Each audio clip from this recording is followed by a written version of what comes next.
Turin Breaks, Painkiller on XFM 104.9, Ricky Gervais, with me, Steve Merchant, and Karl Pilkington. I should point out now, Rick, that the general consensus from the listeners is that Karl should definitely be on the poster. But I know obviously. that, I know.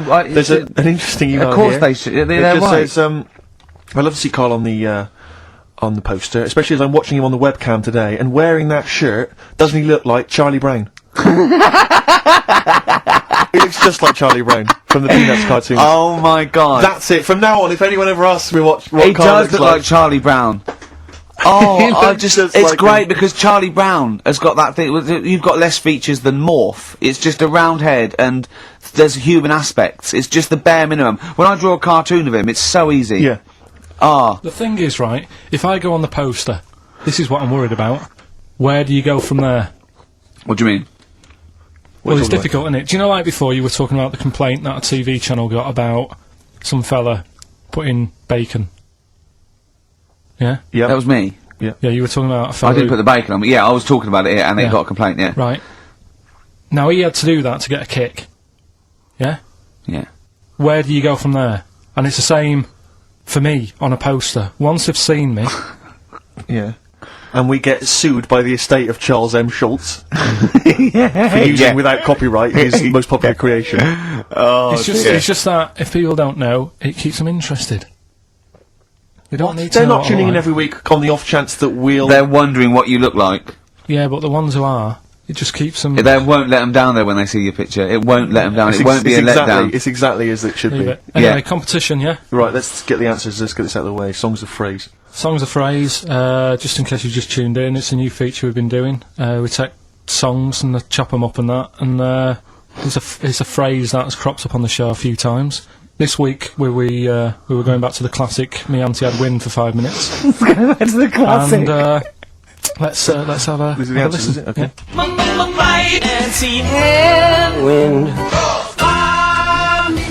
Right. So what you had there is you had the knack Yeah. with my Sharona. Uh-huh. Auntie was some Manson track. What? You don't even know what it was. Auntie Everything, I think it's called, some album track, right? Then you had Bill Medley, Jennifer Warnes, I've Had the Time of My Yeah. Life. You had Bob Dylan, Wind. Wind. Idiot wind. Blowing in the Wind. Oh, Blowing in the Wind, was it? What was after that? Four was 2468 4 was Bob Motorway. 2468 Motorway. Yeah. Tom Robinson. Tom Yeah. Robinson, yeah. That was the 4. Then you had the 5 from Manfred Man, 5, 4, 3, 2, 1. We wrapped it up with a bit of 5-star Yeah. from Minute, something about, Can't wait.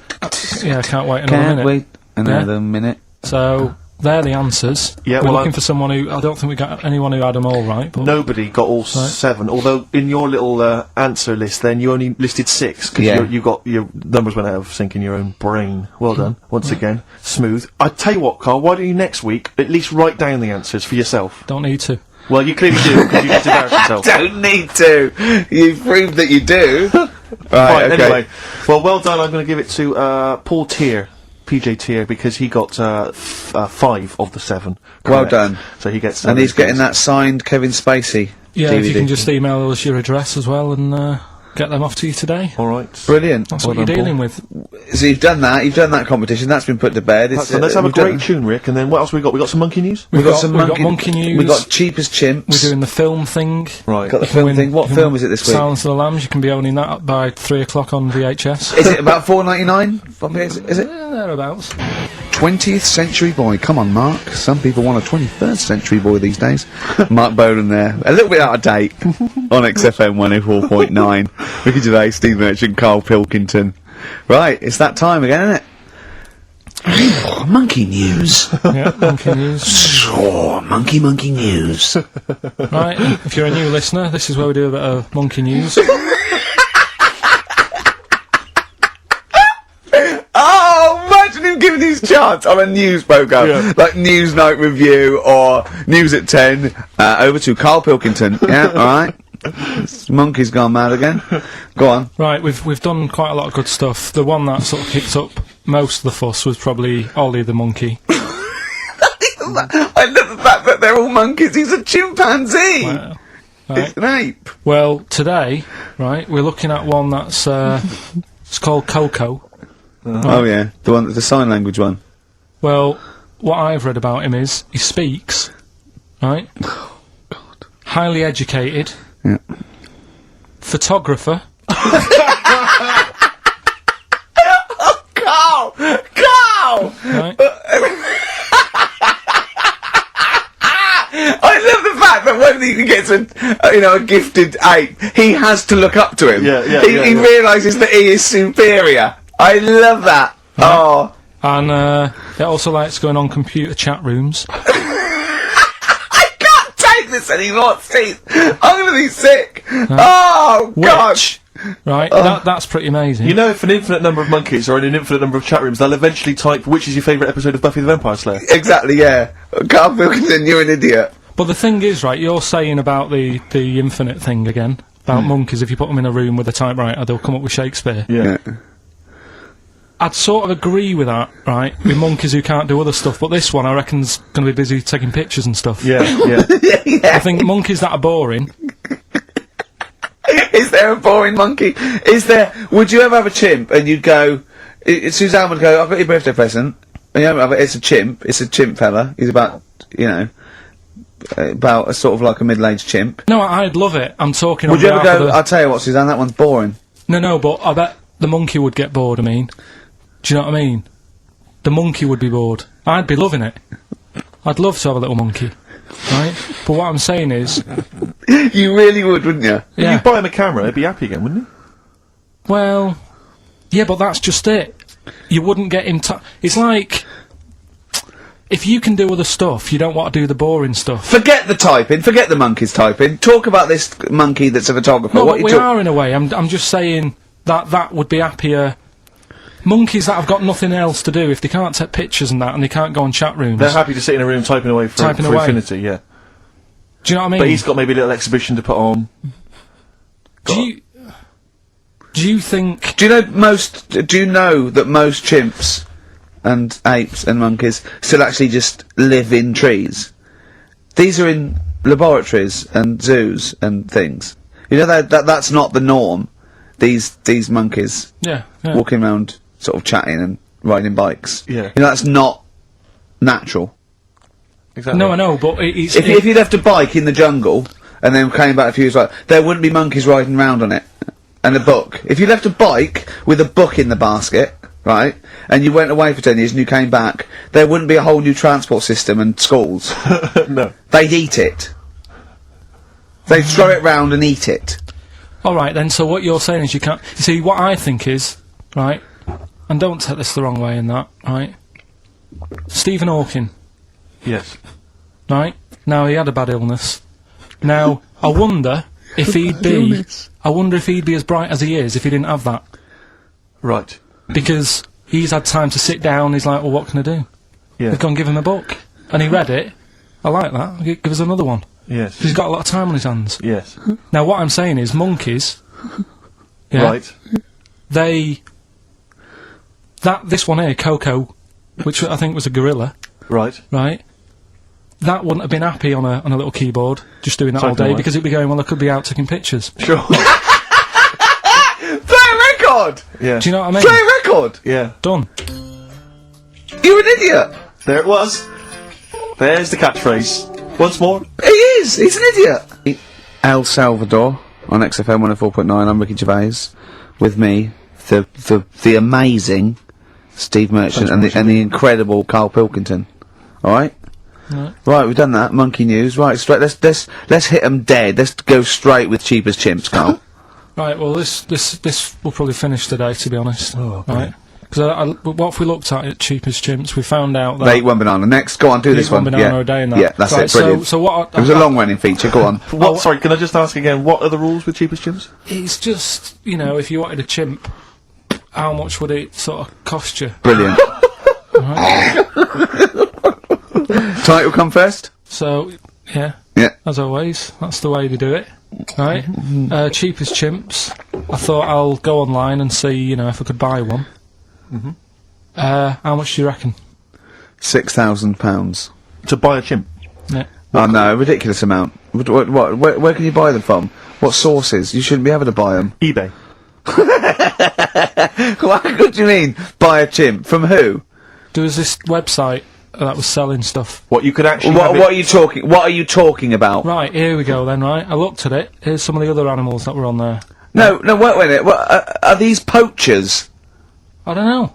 What, the zoos that got bored with them? Where can you buy a chimp? I don't want to give it a plug. Right, Some go on then. website, right? So what are the other animals available?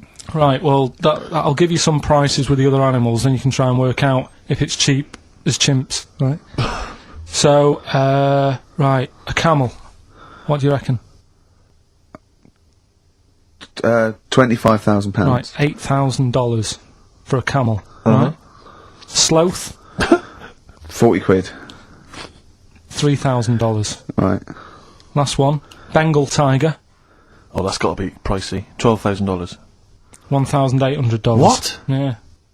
Karl, this is an awful website. That can't be true, mate. Right, That's so, awful. a chimp, Well, $5,000. I'm going to go with $1,000. 55,000. What? Yeah. That doesn't make sense. It's mad, isn't it? Yeah. So, But I don't know what to say because this is rubbish anyway. What website can you buy? Okay, get me a tiger. Here's £1,000. Get me a tiger. well, I don't know. You're an idiot. Postage and packages and...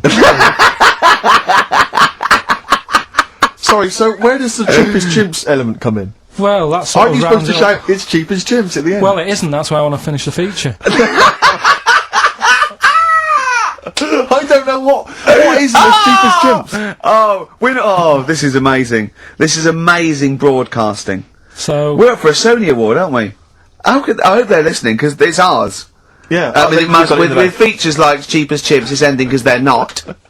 It's in the bag. And do you remember? Here's Athlete.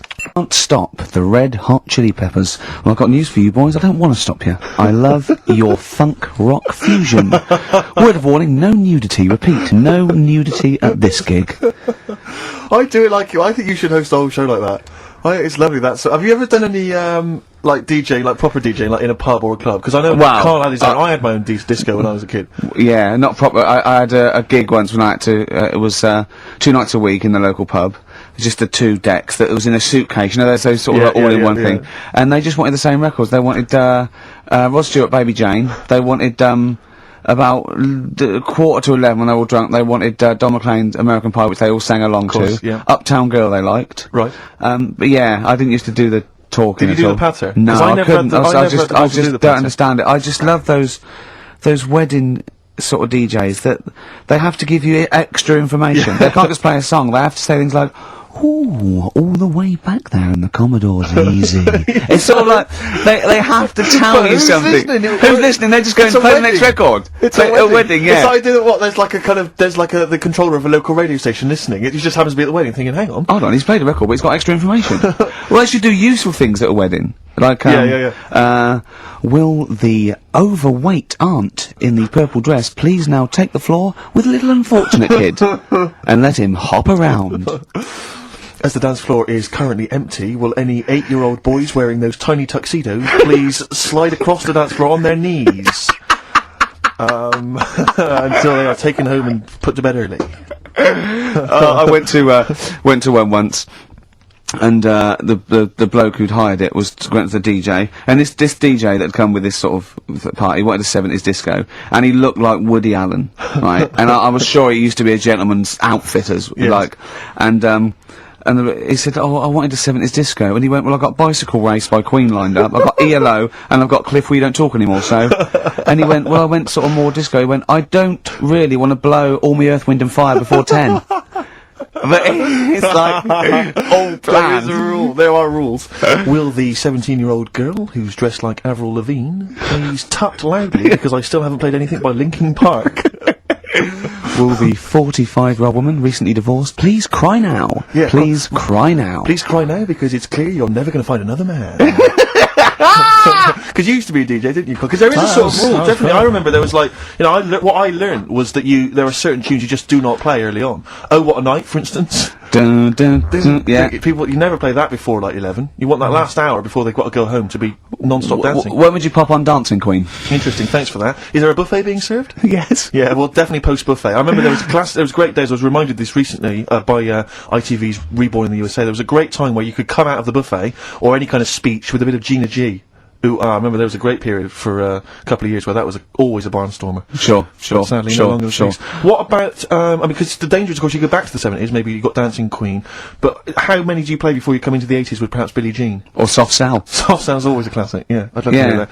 And, because there's always controversy now, as to whether Love Shack is overplayed. I know that's a big discussion now. I've never liked it. I just like, will any 35-year-old men please now dance ironically to Bombastic, in the vain hope that someone will actually find them attractive. What Love Shack, oh no, never liked Come it. on, Eileen? I never, yeah, alright, I just never liked any records that with a hint of novelty about them. They are popular though, they're floor fillers. I hate them. You haven't done DJing, have you? Exactly. What do you You've been mean? singing on the other side of your have face. you? Yeah, Have you? yeah, Not You didn't play popular. Dexter's Midnight Runners? probably. Yeah. Yeah, I mean, I didn't plan it out that much when I did it. It was like, I knew I had the tights and cigars to give away. Yes. Yeah. Which he at the stole raffle. from his parents' bedroom beforehand. Yeah. Why were you giving away stuff at a disco anyway? Why aren't you just playing records? Because people liked it, didn't they? If it wasn't... It hasn't changed. We're doing this. We talk rubbish, we play records, and we give away crap that we found. Yeah. It hasn't changed, does it? And, so I had some good times. I mean, for people who haven't been listening all the time, it was called Pilkins Making Music. Yeah, It Colin was Makin. like Pilkington, and my mate was called something Making, and the music is what we played, Yeah. right? And I had some Perfect. cards made, had some nice blue glossy cards made, but they were quite expensive. Yeah. So I used to hand them out, and then they'd say cheers for that, and say, no, write it down, write the number down, I want that back. Yeah. Brilliant. Because they were quite pricey. Yeah, right? yeah. Classy, Had that classy done. businessman there. Made, I think saved, Richard Branson used to do that. I think so, yeah. saved a bit of money, because my dad made some lights for me. He just like... He said he made them, he found them in a telephone box. the- People were making phone calls in the dark. Yeah. Round the neighbourhood. Exactly. It was just white bulbs in like a box, and like my mate making, he used to just flick them on and off, like the thing, and then they'd be in time with the music and that. And Perfect. Well, you had to sit there and I love that. I love that. We got our sound to light system. What's his name? Colin. Yeah. Brilliant. right, so Did you ever did rent that. him out? Right, well, we never had any disasters, right? But my mate did one, right? And I don't know if it's that funny, really, but it. Well, I'll tell you anyway, right? He was doing this gig, and it was probably one of the biggest gigs, right, that he ever had. Must have been a couple of hundred people there. Yeah. And in like a big sort of warehouse thing. Anyway, for some reason, there was some problem with a big speaker that fell, right? So the police turn up and stuff, Right. and they try to control the night, and they're going, can everyone sit down? We try to control it. Can you sit down? So anyway, you get a few like little groups of people sitting down on the floor, and people were still stood up, and the police were saying, look, you know, we're going to cancel this whole night if you don't all sit down, and more people are sort of sitting down. It's going on for about 20 odd minutes, right? Will you please sit down? And it gets to this point when there's just one lad stood up in the middle, and he's going, look, you're ruining it for everyone. Will you sit down? And it goes quiet for a bit, and someone's muttering something, and he goes, the lad standing up has got calipers on his legs. Can we have a round of applause for the kid? Who said that? It was this lad who was doing the DJ. He was the DJ. So, like, the police and everything were saying, well, you sit down, you're ruining it for everyone else. Dear. You know, the quick way to sort that out would have been to play upside your head. Yeah. Or sit down. Yeah. But most of mine I had good nights. Yeah. Always got rebooked and stuff, and... I had a down bunch of storm. Venture Scouts went mental once, had a food fight. What They were just went you crazy. playing to Venture Scouts for? Well, we got booked by everyone, Rick. I mean, we started with weddings and local, you know, things, but we soon went up. At one point we played a massive gig in a big tent in the middle of nowhere for some scouts, and they absolutely loved us. Rage Against the Machine. Oh, they couldn't believe their luck. Do you know when they say weddings and bar mitzvahs? Do they get a lot of discos playing bar mitzvahs? Is that a big? I don't know. assuming so. What happens at a bar mitzvah? Well, I've not never been to a bar mitzvah. Could Not someone been invited myself. phone in if you've had a little bar mitzvah? Tell me what it was like. What did you play at a bar mitzvah? I don't know what the occasion is really. It's becoming a man, isn't it? Yeah. Right. We'd learn something, won't we, Karl? Yeah, all right. And do you want them to phone in? Yeah. Do we?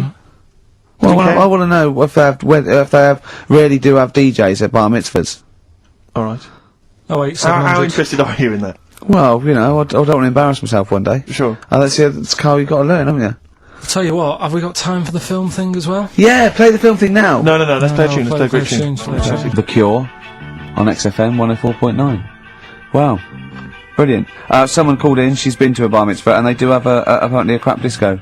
And apparently, what happens? well, Karl asked her what happens. She said, you just sit around and see the kid who's getting bar mitzvah, or the man now, get given loads of money. Right. And I said, is there a female equivalent?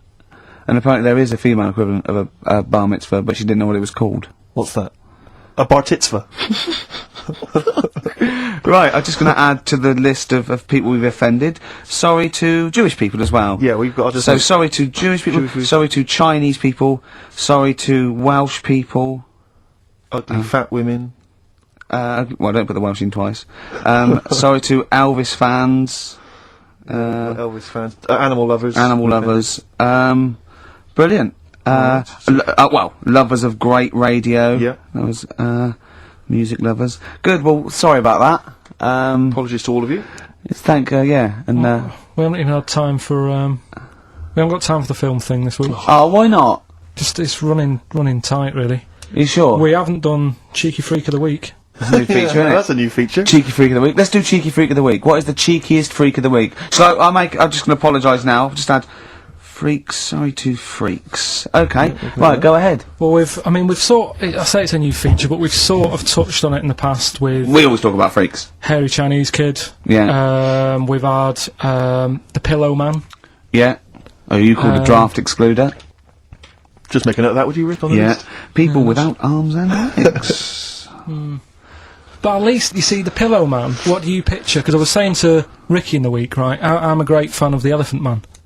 That's his. You know, that's his favourite freak. Of the all Elephant the Man. freaks, that's Do you know why he said? Do you know why he said? He said because you get what you pay for. When someone says the Elephant Man, you get what it says on the tin. You know you're going to get it. Do you imagine, Steve, if you had a mate and you said, where are you going? He said, I'm going to go and see my mate. And you go, which mate? And he said, the Elephant Man. Yeah. Straight away, you haven't even met him, but you know what he's going to look like. Yes. Right? That's what I like about that. Hairy Chinese Kid. Yeah, you know what you're going to get. Pillow Man. Yeah. Not so good. What does that mean? It could be one of those big fat things on that show, couldn't it? A big pillow, like a. Yeah. You know, you know that big thing about the fat people and feeders. They were getting up to like 60 stone and that big one. And there's a thing called fat admirers that just fancy fat women, right? And You writing that down? yeah, sorry, and they had blow up versions. It looked like a bouncy castle. Wow. Yeah, Really? yeah. You'd be knackered when you blew that up. Yeah, you just wouldn't want to go forget it. Yeah. Oh God, Well, I that's people being cruel as well, isn't it? Because after watching the programme on Channel 4 about the fat people and fellas who like them and stuff, there was a story on one of the news websites about some fella in Germany, right? He was a big fella, must have been about 50 stone, and he fell over, right? And I think he hurt his ankle or something. And timber. they sent firemen instead of like an ambulance. Yeah, So straight away they're having a bit of a laugh. they're not. No, they've got winching gear. Well, they didn't know. They didn't have winching gear. They had to use the hose pipes What? to carry him out. I think it was Anna Nova, that news website. They had to use the hose pipes, so they made like a bed using the hose pipes Oh yeah. and had to carry him out on that. And then they had to sort of get him into a special truck, they said. And do the same when they got to the hospital. I mean, that's a bit... That's mad, isn't it? They shouldn't do that. Although, Karl, I'm loving that story. I'm just worried that we're not going to be able to fit in Cheeky Freak of the Week. What's the which Cheeky is one Freak you've of the week? nominated? Alright, Cheeky Freak of the Week. Something I found on the net. Yeah. Fella who had 27 toes and fingers. In a jar. No, still on him. And proper ones as well, not like little stumps and that. Proper, fully formed fingers. He Was had it- like... Was he a pianist? Close-up magician. I don't know what he did. He just said that he was... Cat's cradle professional. Did he ever work on finger bobs? he was saying in the week. For the crowd scenes. I'm now going to do Braveheart. Yeah. He said about the Elephant Man. He said, I want to do a thing right with freaks where it's good and bad. He went, what you said the pro about him is? What about the fellow with loads of fingers, or...? No, the Elephant Man.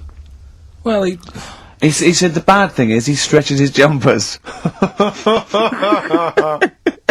When he puts them on. Yeah. And what's the good thing? Sort of, he never gets up and goes, oh, my hair's a bit of a mess today. No. He's always having another bad face day. I'd like to complain about this head and shoulders. Are you taking the piss? Yeah.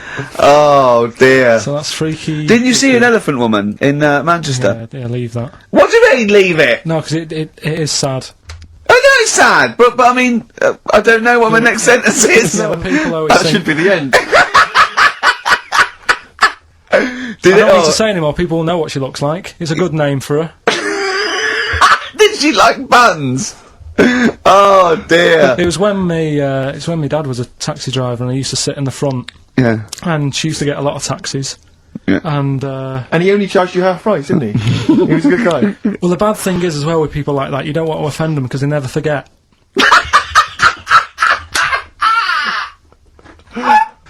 Oh, go! But, Go, Pilkington! I was sat in the front of the cab and my dad goes, right, we're going to go and pick the I can't even tell you the name of these guys, it's just evil. Right? What do you mean? No, leave it, so she's got... No! No, Karl! please. Tell me what he said! No. You've already stitched him up with Stephen things from Little Welsh I don't fellas. care. Right, what did he call her? Steve, back No! away from this, I really Karl, don't want to to... be fair, our opinion of him is already pretty low. Look, tell me what he said. No, it's not, I'm scared of what my dad gets, it's the person who's got... the She's thing not wrong. listening, is she? Well, her headphones wouldn't fit on her head. Tell me what he called her. I don't want to. Tell me what he called her, Karl. I'm getting angry, man. Tell me what he called her. No, I'll leave that. Honestly, Tell me what he... It doesn't matter. Tell me what he called her! Karl, just... I'm gonna Steve. go... Seriously, I want to know what he called her. Right, you're not gonna stop this show. We're not doing the next show until you tell me what he called her. What did your father call the elephant head woman? Tell me. Spudhead. How old were you? I don't know, about 9. So did you expect to see a potato with a dress? He did sort of, again, it's a good name. Do you know what I mean? They had an idea of what it was going to be about, and he said, do you want to stay in the car? I'll take you home because you can't. Spudheads, you got lovely eyes. Can't. Come on. On a Saturday, just gone 1 o'clock, Steve, if I'm very much mistaken. But we're not here, as such, we're away again, gallivanting around. We've got to do the special sort of best of again. Okay. Which we did a few weeks ago, so this is the best of the last 3 weeks. Which I think is, I think it's the best 3 weeks we've ever had. But I'd like it condensed into 2 hours. Yeah. Yeah, some great music as well in there. Yeah, there'll be some great music, interspersed with fine chat that you've already heard. Yeah. Well, except this bit's new.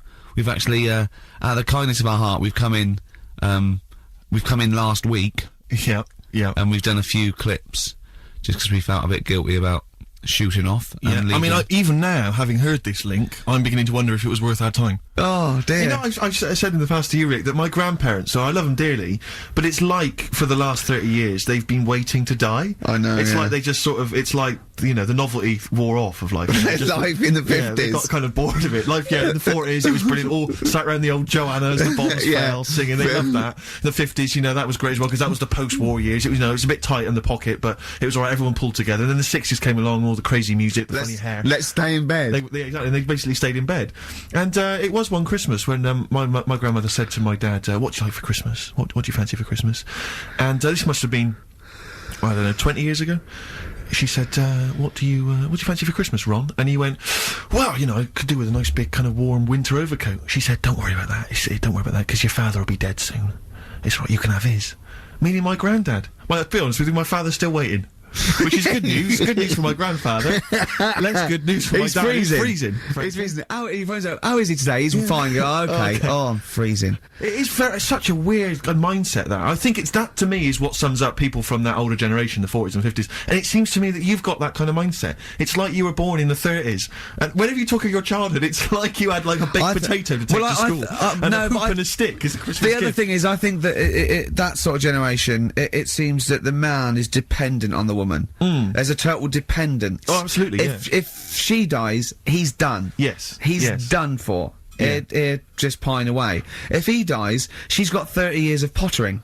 Absolutely, yeah. Do you know what I mean? Yeah, And going to, like, you know, the youth club and the Yeah, I know church. what you mean, yeah. It's sort of like that. It's sad. Of course, it's sad for them, but it's not the end of their life. No, sure. And it sort of is the other way around. I don't know why what you that mean. is. Yeah. It's terrible. That's a little melancholy thought for. I this know. Christmas I've really time. you brought it down. You've brought it down. I've brought it. This isn't a nice show at all. This is terrible. Well, I We're didn't gonna have really people wanna make just it killing themselves. What? Well, I didn't really want to make it a Christmassy type show because I don't really interested? like it. Oh, he's done it again. Well, you did Christmas once, didn't like it. No, my dad always said. All right, steady on. Dad said Christmas morning was for, like, you know, for me. So he used to stay in bed. So he never. That's took part. brilliant. That's a great thing to say, isn't it? Yeah. Christmas morning's for you. Run wild. Do what you want. Just don't bother me. I'm going to Honolulu for 2 weeks. That's great. Dad, it's Christmas. Do I have to do anything? No. So my mum used to get up because she used to like to see my face light up, you know, when I opened my presents. And then, Fireworks. and then I'd have to go to my bedroom from about 6 o'clock onwards because, like, my mum and dad were into having big Christmas parties, and I wasn't, like, old enough to go. Right. So they'd say, right, you know, you've had your fun there, you go up to your bedroom, stay in there. Really? Yeah, I remember one year, right, I got a train set, that's what I wanted. Yeah. Right? It's brilliant. Playing with it all day. I thought, I don't mind about the party, I'm happy staying up here, playing with this. Brother comes in, he's had a few, right, he's going, yeah, give us a go on your train How old is set. he? He's a bit older than me, so he might have been like, let's see. Well, let him be must have 18. been yeah, probably about 18, 19, And how old something were like that. I had a train set, so, I don't know, about 14. something like that. Yeah. Right, so I'm playing on that, loving it and stuff, and then he comes in and goes, oh, give us a go. He turns the transformer up to, like, 14. He went really fast for about 5 seconds, broke it, and then he went back downstairs. Wow. So Christmas, I hadn't even got to Sounds Christmas like Day. the Conservative government with British Rail. Satire, that is. Rick, I just thought that then, satire. If there's any satirical shows listening or it magazines... it doesn't work in any way, because there's the analogy falls down, apart from there being a train. Think it through, though. British Rail was trains. Yeah. And the government broke the trains in many... Well, they didn't break them, like, not officially breaking them, but they kind of... Yeah, it does work, it's perfect. Oh, I'm pretty pleased with that. And I can't, and no one's asked him to be on Have I Got News For You? It's weird, isn't it? Because it's strange, that, when you've got a satirical mind that's as quick as that. Yeah. All And right. he's broke your little train set, and so what did you do? I just, like, watched telly and had some sausages. I bet you were happy with that, though, weren't you? It's a bit annoying, though, isn't it, when your main present of the year's been broke. And then, did it ever get it fixed? No, that was it. Put away. I'm intrigued why your parents wouldn't let you come and join in the festive fun. Was it, like, really debauched down there? Was it, like, eggnog everywhere? And Well, no, but I mean, that's fair enough. 6 seems a little bit early, but I just think, you know, if you're your kid, you know, he had his fun, put him to bed at 8, maybe. And Do he you think won't. so on Christmas Day? I thought that was a day for family. Well, not if there's a party going on. And Well, don't have the party on to Christmas Day. is Well, my point. that's another option. Yeah. Your parents are weird, aren't they? A strange breed. Well, and I think that was the year, right? You're talking about buying presents and stuff. I think I did treat my mum to... I didn't buy my dad anything. I think that was, like, when I got a bit older, I used to get my dad something, because he wasn't that bothered anyway. No. So, got me mum, there was a cheap shop, right? Of course. Thank God for that. Called Snips. Right? So I went in there and I thought, let's see what I can get her. And remember Victoria Plum? I don't think so. Well, it's like a fairy character. Right. Right? And my mum's into gnomes and stuff, right? So I thought, right... She must be pleased with you, then. Victoria Plum. I was thinking, is that one of the neighbours? Is it like a brandy Do you liqueur? remember Victoria Plum? Victoria Plum. Victoria Plum, yeah, it's like a little fictional sort of character, right? Okay. So I saw it, I thought, yeah, she'll love that, right? So I did my paper round, saved up for 2 weeks, right? Got that sorted, went to Snips, bought the Victoria Plum. Next day, I'm in town with her, right? So I think, I know what I'll do. I said, come in here a minute, right? So we go in, and we're looking around, and I tested her, right? I went, look at that there. That's all right, isn't it? And she goes, oh, it's bloody awful. Oh, Karl. Oh, Karl. Oh, God. So then Christmas Day comes. I said, don't bother opening it. She said, no, why? I said, Oh, "Don't no! Why did you still give it to her? So, well, it's too late. I'd already bought it. Oh, Karl. So she opened it, and I was like, and she said, oh, that's nice. I said, why are you saying that? I said, the other day, you said it was bloody awful. She said, oh, no, I thought you were pointing at something else. Oh, no. So that's why I don't get anyone anything anymore. Oh, God. Play record. Oh, God. Oh. XFM 104.9. We're not here. This next clip is one of my favourite clips. Look, it needs no introduction. Here it is. Something else we're giving away. Go on. The Shining. It's more throwing away, isn't it? Once again, Is it on video? Once again, it's on VHS. Just because you buy it out of your own money, Karl, stop being so mean. And I want to watch it tonight, because it's one of those films that, So you're going to watch this video and then you're going to send it to someone as a prize. yeah, it's one of them films that... I'm sorry, you just said yes to that without blinking. Well, yeah. You don't think, like, Les Dennis doesn't have a quick go in the car on Family Fortune before he gives it away? It costs Jim Bowen $5.99. has a go at those his and her towel racks. It costs $5.99, Karl. Okay, this is Karl in the classic The Shining. And what's the question? Well, we might ask that afterwards. Okay, then. Fine. Still trying to write the book, then? No? Yes. Good. Funny, someone told me the other day, weird thing about a typewriter, the top row of letters, the longest word you can write is typewriter. I'll just show you, That's weird, isn't it? It's just the typewriter being... You're not in the mood, are you? You're in one of those grouchy moods again, that you get into when you're writing. I'm not being grouchy. I just want to finish my work. Yeah, just she's been a bit funny, a bit offhand and that. Let me explain something to you. Go on. Whenever you come in here and interrupt me, you're breaking my concentration. You're distracting me. And it will then take me time to get back to where I was. Understand? Yeah, but I just was coming in to try and cheer you up, you know, if you... I mean, I'm full of ideas as well, you know, if you're having a problem coming up with stuff, got loads of ideas you could write about. The other day I read about this airy Chinese kid. What do you want me to do about it? No, it's just that it could make a good book, do you know what I mean, sort of following round. That's swell. Well, I'd buy it, you know, but if you don't want to know, don't bother doing it, but, do you know what I mean? It just, airy Chinese kid, it's weird because they're not normally that airy over there.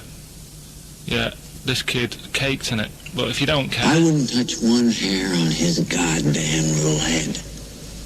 You won't have to touch any hair on his head, like I say, he's covered, leave the head alone if you want, touch his hands, he's totally covered in it, but... I love the little son of a bitch. Well, don't go that far, you haven't met him, but I can sort it out. I'd do anything for him. I don't think you'd expect that much, just take him to the barbers 3 or 4 times a week. You know, he's a good little kid. In fact, I'll do it. I think I'll write a book on him. Yeah? Now, do you think you can handle that? Yeah? You're not too busy, are you? Well, yeah, I'm pretty busy. I've got to sort out some monkey facts for the show this Saturday, but I reckon I can still... Why don't you start right now and get out of here? Alright. I will. If you're going to be like that. Couldn't borrow a pen, could I? See you later. There you Haunting. go. Haunting stuff there. Karl Pilkington in The Shining. You know, in the film, Jack Nicholson goes crazy because the suggestion is he's maybe possessed by demons that maybe are in the hotel. But you know, if I was stranded in a desolate hotel, removed from all human contact with Karl, I'd go mental with an axe without being possessed by demons. That's more chilling to me. Trying to get some work done and you keep wandering in. I'm trying to get Karl to spend a couple of days in the caravan with me, just for the hell of it, and he won't. I've offered him money, won't I? I think it'd be a great laugh, won't it, Karl? Oh yeah, great. That would be terrifying. No, I want to film it. I just want to film it. Like a little video diary. There's Karl there, he's just waking up. Well, And If I was stranded in that would be like being. I may as well be with Freddy Krueger and Jason Voorhees. That's more scary. The thing The two of is, you. Ricky doesn't mess you about as much as he messes me about. No, you see, you've given him an inch. You've given him an inch, and he's taken a yard. 12:30 you got in today. In the 30 minutes between 12:30 and 1, the old bin lid on the head. He wanted to do that again. Yep. Squeezing my head, think he had a go at, and karate chop on the back of the neck. Yeah. All in 30 minutes. Who else can say that? And Sweet Child of Mine. On XFM 104.9. I enjoyed that. Yeah. That was good. It rocks. I hope the audience was playing it loud like us. Yeah. Ricky Gervais, Steve Merchant, Karl Pilkington. Well, look at him yawning. How rude is that? Karl, what's wrong with you, man? Have you been up late? A little bit. Girlfriend was away, wasn't she, yesterday? Yeah, I always have a problem with that. I always have, because you don't go to bed, do you, early? Do you know what I mean? You sort of think, I just always find that thing that if, you know, you're used to living with someone, Yeah. one of you will go, well, let's go to bed, then you'll go, alright. But when you're on your own, you go, You just forget to go to bed. I just stay up. Okay, stop eating now, Karl. You've ate all the food. That's just a plate. All right. Okay. Yeah. No, I stayed up and watched, there was a thing on about Dracula, Right. What, Dracula? and I found a flaw in it. Go on. Not the fact that he's the living dead and No. drinks blood to stay alive and he doesn't reflect. And he can in turn into a mirrors. bat. Well, And you can go on. the mirror thing, you can't look in mirrors, can he? Well, he can look in mirrors, but he can't see himself in a mirror. Yeah. That still doesn't work. Go Okay, on. go on. It doesn't work at all, Karl. It doesn't work. Go anyway. on. Well, Centre parting's always really neat. His centre parting's always how really does he do it if he can't look in the mirror? Blood on the floor or something it was called. Rubbish. I love the flaw in the Dracula film is that his centre parting's too neat. How did he do it without a mirror? Ah. Was it a documentary about Dracula? No, Yeah, there was the real it's Dracula. The real called- Dracula. bit. Yeah, the real Dracula, the It's true just a Dracula. film. It had blood on the floor or something. It's called. Yeah. It's rubbish. We had a little lunch yesterday, didn't we? We did indeed. That was a nightmare. Yeah. I we hate going out with you two. I was explaining to Karl, right? I like to excite Karl's imagination, right? And if it involves chimps or monkeys, all the better. Brains he likes, parts of the body, deformity. You know, I know where to, you know, what buttons to push. And I told him about this thing. I don't know if any of you out there know about this, but there's an experiment they did in the 50s, a clinical psychology experiment where there's your two hemispheres of the brain, okay? They're joined by a thing called the corpus callosum, right? Which is just a little flap of skin, like a little scarf lead that joins your two hemispheres. And what they did, they cut that in half, and they thought it was a cure for schizophrenia, but what it turned out to be, or epilepsy, I think, I can't remember, was that your two sides of your brains didn't function together. You couldn't get information. I was telling Karl all this thing, and one of the things I told him was that they did it on a monkey, and it fought itself over a nut. Like, its right arm was connected, you know, by its left lobe of the brain, and it was fighting over itself. And Karl went, instead of, like, thinking this is amazing experiment, he went, would it have been happy if you'd given it two nuts? Yeah, I know. Well, you started off by explaining it, and I remember you mentioned, because I was watching the two of you as you were describing it to me, you said, of course, one side of the brain deals with symbolism, and as you said the word symbolism, I noticed Karl drift away from looking at you, pick up his mobile phone, and start pressing buttons randomly. And I thought it was the word symbolism that got him, and I noticed it took you just a moment longer, and I think the first thing you said was, when did I lose you? Yeah, I knew I'd lost him. It's extraordinary, and he doesn't even try I to think I said disguise it. nomenclature at one point as well. Right, yeah. And I knew I was dicing with death there. Yeah. But, but I told you tried to look it up, didn't you, on the web? You didn't find anything about Yeah, it, did you? the spelling of it's what is it again? What's the word? Corpus callosum. Yeah, so I couldn't do it. No, there's no point. Yeah. Don't bother. Give up. Don't bother. Give So, if anyone knows any interesting facts about that, I don't expect yours hasn't been cut in half, has it, Karl? That would, again, might explain something. I'll tell you what we will be talking about later. I don't know if you're sort of aware of them, Steve. Go on. Bonobos. Oh, I don't know much about bonobos, I told no. him about he was looking for stuff. I said put in bonobo. He was having no luck with chimp, and they're a form of chimpanzee, but they're even closer to us, evolutionarily speaking. They've got their social groups are more like ours. They're more intelligent, and he was loving it, weren't you? So Just is the look of 'em. is it human bonobo Karl? Is that how it works on the evolutionary no, ladder? chimp, Karl. Yeah. Yeah. Talking about him. So we're talking about bonobos. You're excited about that? Yeah, That's yeah. Coming up in Monkey News. No, I think it's a bit of a monkey bonus. Oh, that was great. That was very, very funny. What a indeed. wonderful clip that was. I enjoyed Do you it. remember that? Yeah. Wow. It was a few weeks ago, wasn't it, really? I mean, I think it was last week. we'd have to have very, very bad memories not to remember that hilarious clip. I'd like to hear that again maybe in a couple of weeks' time when I'm away. Yes, absolutely. It's embarrassing, isn't it? And we, but the good thing is, on telly, I feel a bit guilty about putting out shoddy rubbish because I'm getting paid an awful lot. Yes. But here, I don't give a They can bleep that. They will do. They will do. When's that ever hurt anyone, Steve? Never. Lady Stardust off Ziggy Stardust and the Spiders from Mars on XFM 104.9. I'm Ricky Gervais, Steve Merchant. Carl Pilkington is in the middle of educating me. Then, educate me. Did I tell you the time when the doctor said I was going to die? All right, keep talking. Right, ages ago. Must have been about 15, right?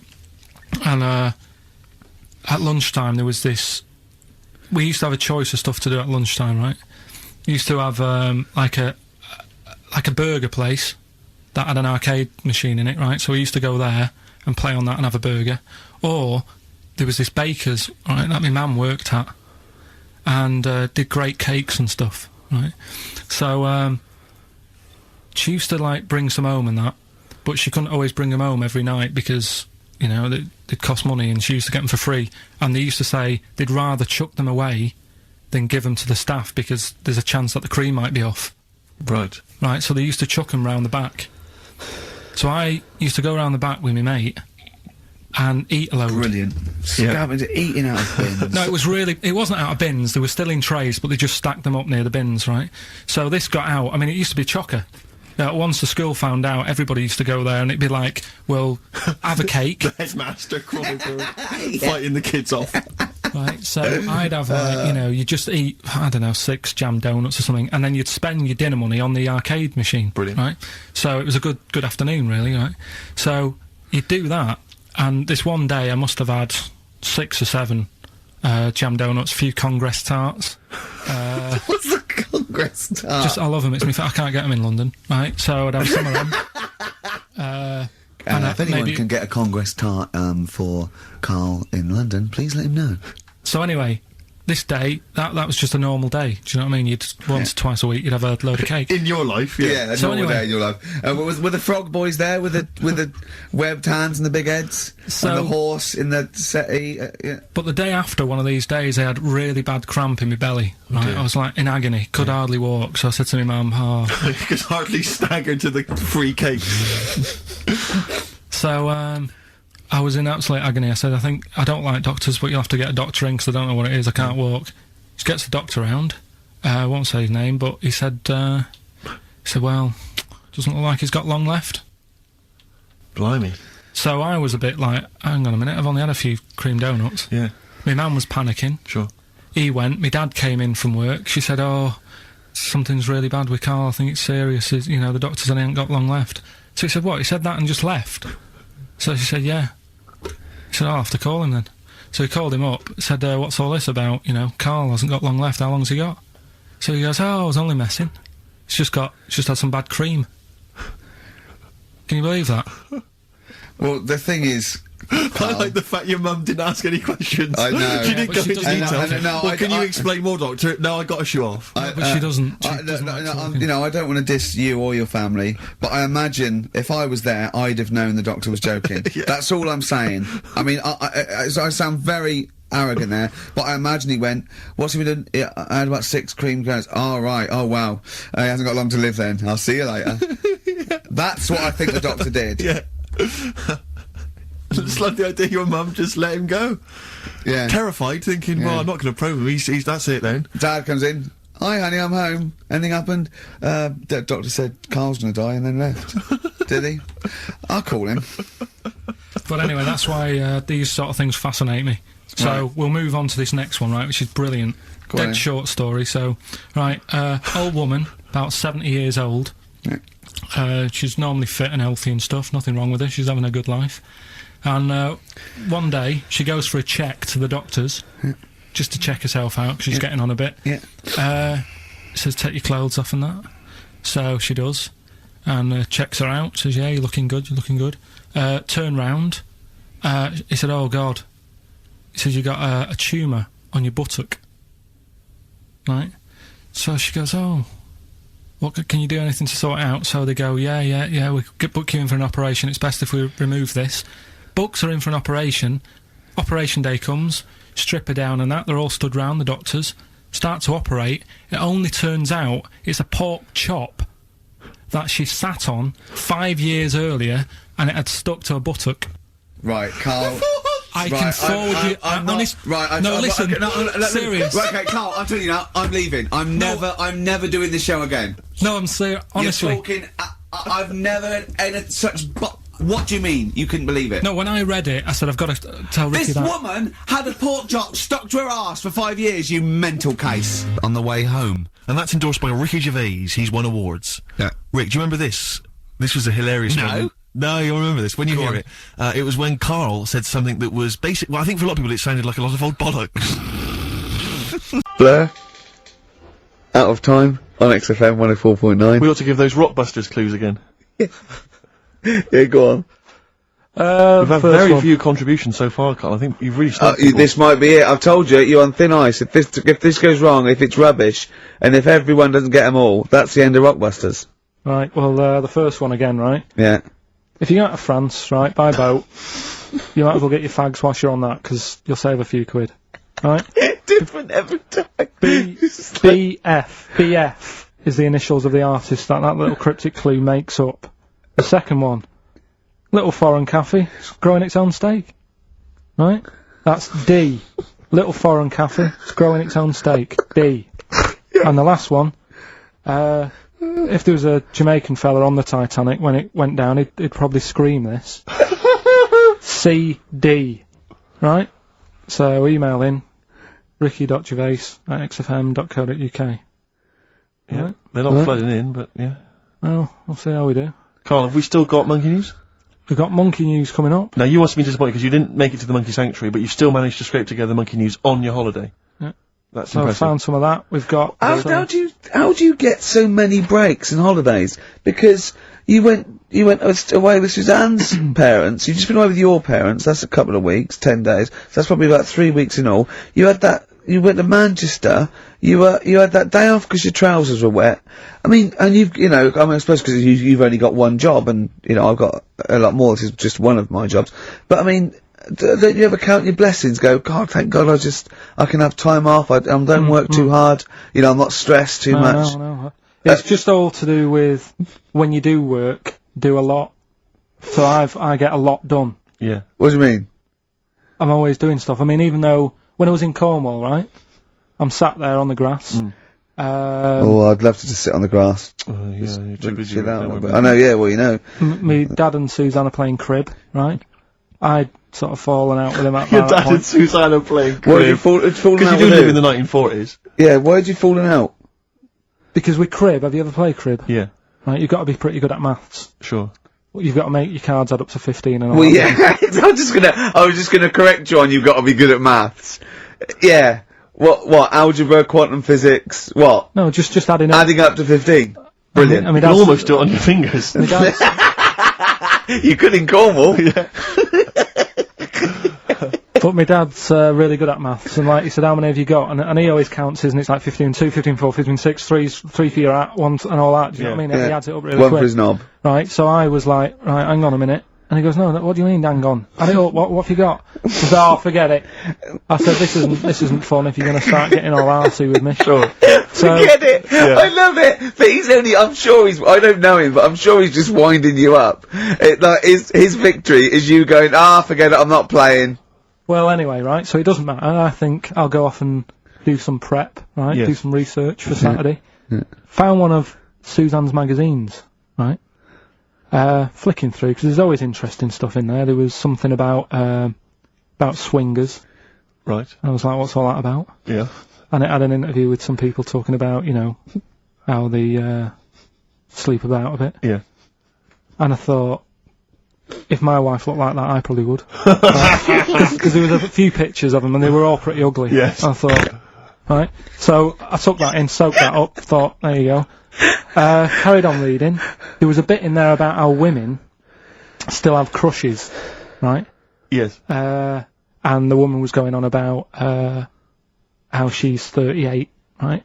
But she still fancies Chris Martin from Coldplay. Uh-huh. And, you know, even though it'll never happen, she's still got that little bit in her head that thinks one day she'll leave Gwyneth, right?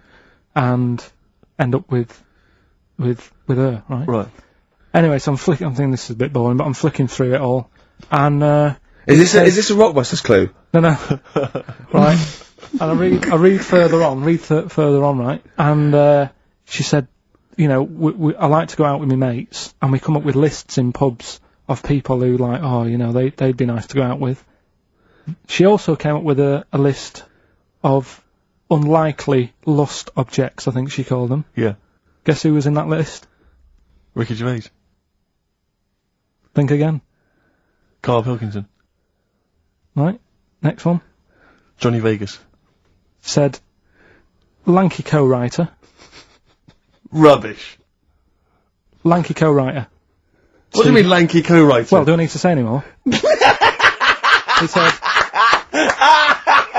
Hang on, wait a minute. Let's not talk about... I don't know why you're laughing at my expense. I'm an unlikely lust object. Yeah, But you yeah, what was it called? The list?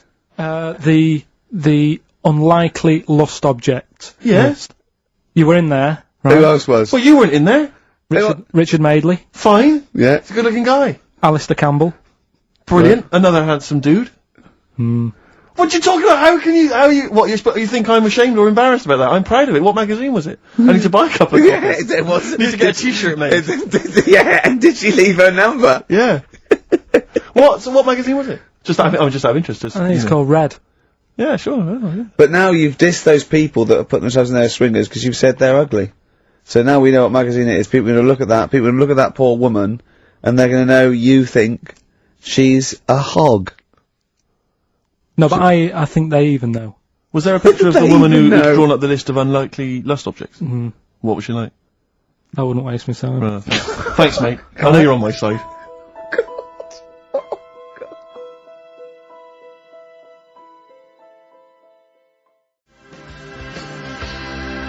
The Thrills on XFM 104.9.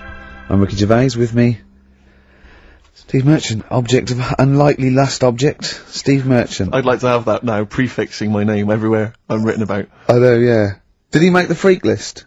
Whoa! Which is a different magazine, isn't it? And I'm joking, of course. Karl Pilkington, a man of sort of quiet dignity and and in a way, he's got his own sort of inner beauty, hasn't he, Karl? Not really. Don't you think? Well, I'll tell you why I don't think it is, because the woman that wrote the piece, saying that I was an unlikely lust object, has just emailed in. And Karl, you've offended her quite considerably. What did he say? Why? I wouldn't waste my time, is what you said. She's repeated Oh, that. yeah. I wouldn't waste my time, the flaming cheek. Although it's a horrible picture, I am, of course, in real life, a vision of loveliness. I'm not 38, I'm 25. I don't think Stephen's that unlikely lust object. A sense of humour is important, and he's welcome to my phone number if he wants it. Is The sense of humour's important, that's a down, she a isn't it? swinger? Stop it! Don't have a go at the woman, for I'm goodness sake. messing about. She knows I'm messing about. Well, how are you messing about? I've told you this though, I've told you that anyone could be listening, haven't I? I've told you that before, things you say. But we encourage him, we say, what does she look like? But it's meant to be rhetorical. That was a joke, that was Stephen's joke, what does she look like? I.e., him joking, like, oh, I'll call her up, because I'm on a list, and then you have to say that. I mean, that's what I mean. So chances are, if she likes Stephen, she hasn't seen him, she listens to the radio. So, the likelihood is that, she was listening to this show. Yeah. So, think. Will I drop the thing I was going to do about Lisa Riley? Well, She's not listening. Some people deserve it. She's still at lunch. What, from Tuesday? There's an all-you-can-eat place going out of business as we speak. Oh, bloody hell, Shitbag, you killed me. I gotta do Bambino. Please leave now. Please leave. So, No, but she knows was only messing. This, yeah, this everyone hour knows you're only messing. We're all only messing. I hope we don't offend anyone of, you know, any kind out there. We're only joking, aren't we, Karl? Yeah. Say something nice about her. What can you remember of the picture that you could say was good? Maybe she was wearing some It nice wasn't clothes. anything, to be honest. I'll have another look and have a look. I think she had a nice shirt on or something. Yeah.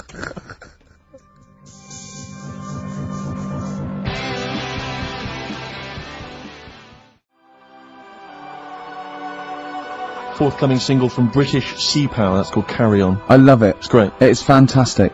On XFM 104.9. What do you make, Karl, of these people? I was reading a paper today. They've been queuing up for 12 hours last night for the new Harry Potter book. Oh, God.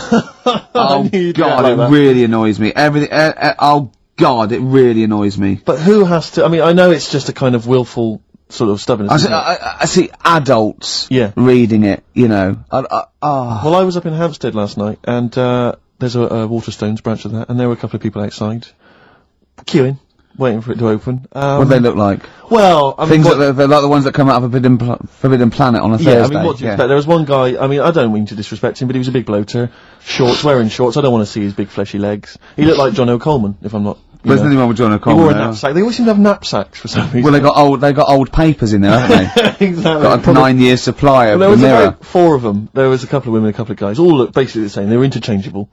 And, We'll get an They were email there from him in a minute. Yeah, I am the fat bloke with fleshy legs. yeah. I recognised your description. I like to read these books whilst listening to XFM of a Saturday. I was sort of watching them from where I was, and they must have been there for about an hour and a half. They were obviously strangers. Their common interest was Harry Potter. They were sort of chatting to each other for about an hour and a half. So as I'm leaving, I wander past them. An hour and a half in to them having met each other, the conversation is, and all I heard was, well, of course, apparently she cried when she finished the last one. And I thought, they've not moved on. The conversation had not moved on. No, they might have been talking about Dawn French and her chocolate orange by then. Yeah. I know she cried when she finished the last one once. Yeah. But, I've got no time for them. No, have I. Pop into Woolworths now. Yeah, I'll tell you what, get I'm it tomorrow, allegedly- read it then. You're going to get home at 1:30 and start reading it. Exactly. Brilliant. So you can put it on the internet. Oh, God. Your opinions. Oh, it annoys me. It is extraordinary. The whole kind of Harry Potter phenomenon has passed me by. I know. mean Well, people- good luck to her, you know. But you mean adults who are, you say, what are you doing? They go, I'm just rereading Harry Potter. What, you couldn't follow it the I first know. time? Yeah. I mean, it's not her fault, you know, she No, made good luck. £300 million by writing a few books for I'm her sure they're kids. very Well, good, well yeah. done. But, I'm sure I'm not sure they're very good, but, I haven't read them, I'm sure they're not. But no, I don't know. Well, don't have a go. No, I'm joking. No, I've no write idea. a book about a little wizard. With glasses. Yeah, and make millions. You think it's so easy. If you think it's so easy, you do it. You like him, because you look a bit like him. Well, Wow. you know. I wonder if he's on that wish list, that woman who emailed in, why was she making a list of unlikely... Can we leave this now? No, but I mean, what was context was it? It was like, here's my top 10 weird-looking fellas that I do. No. What was it? No, but she was talking about what? She'd started talking about, what? Body waxing, and went, and by the way, while I'm here, here's 10 blokes that I would if I had to, and they're a bit weird, you'll be surprised. What was the context? I forgot. He's scared to say anything now! He's scared to say anything! Oh, bless him. I just was looking at a picture because I was attracted to it because she was good looking and that didn't read on. Is that alright? Well done. That's got you out of that little mess. Yeah. Well done. But, Harry Potter. Yeah. Can't be arsed with it. Have you read them? No, because the first time it came out, I was a bit confused, wasn't I? Because I thought it was about Of course the you rabbit. were. Yeah. Of course what? What? This is a what? It's a book. No, I got confused with the little rabbit. I thought it was her, didn't I? You talked about it when it Beatrix Potter. Yeah, I got mixed up with that, so I sort of missed out on the first one anyway. You were it's just running too around late. confused. So it was like Yeah. it was sort of too late to get into it, I think, after. Yeah, it's too late now, yeah. It's impossible. Same with Shakespeare. If you weren't around, the day he wrote the first ones, there's no point in going back. But it's all the fuss that she's getting as well, like, Well, I think it's because she's a British industry now, isn't she? I mean, it must have made, what, billions? Well, it's the perfect success story. She writes a story for her children, and it becomes a worldwide phenomenon. You know, it's not cynical. It's just a great story. Didn't your dad ever pop anything down in writing? I tell you what, my mum wanted to do it. Yeah. There's been loads of things, little inventions she's come up with and that, but she's been too busy doing other stuff. But she used to come up with stories for me as a kid that I'm sure, if they came out, they'd be a success. Yeah. Go on. Do you remember any of them? There was one about a little red car. I can't remember how that ended. But the one that was really good was about a kid who gets a dog, right? But it's quite an old dog. This is going to be an episode of the Waltons, isn't it? Right. Go on. And he's playing with the dog and that, but it starts getting a bit old. It's about 15 or whatever. Yeah. And he goes, "Oh, it's rubbish, this dog." I would love that book for kids. I would love that. Tommy went, "Oh, Mummy, my dad's... Oh, no, kill it then. Kill it then." Shall I? "Yeah, just throw it in the lake. I'll get you another one. Do you want a Nintendo? Yeah. Kick the rabbit to death then. Or no food for you." Oh, forget Brilliant. it. No, come on, no, Come on.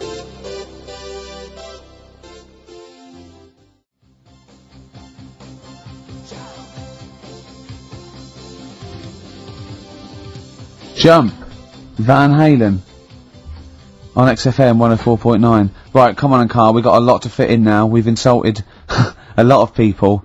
Only about 25 minutes to go. We've got Monkey News, we've got Rockbusters. Have we got a Cheeky Freak of the Week this week? Could cram it in, see how we do.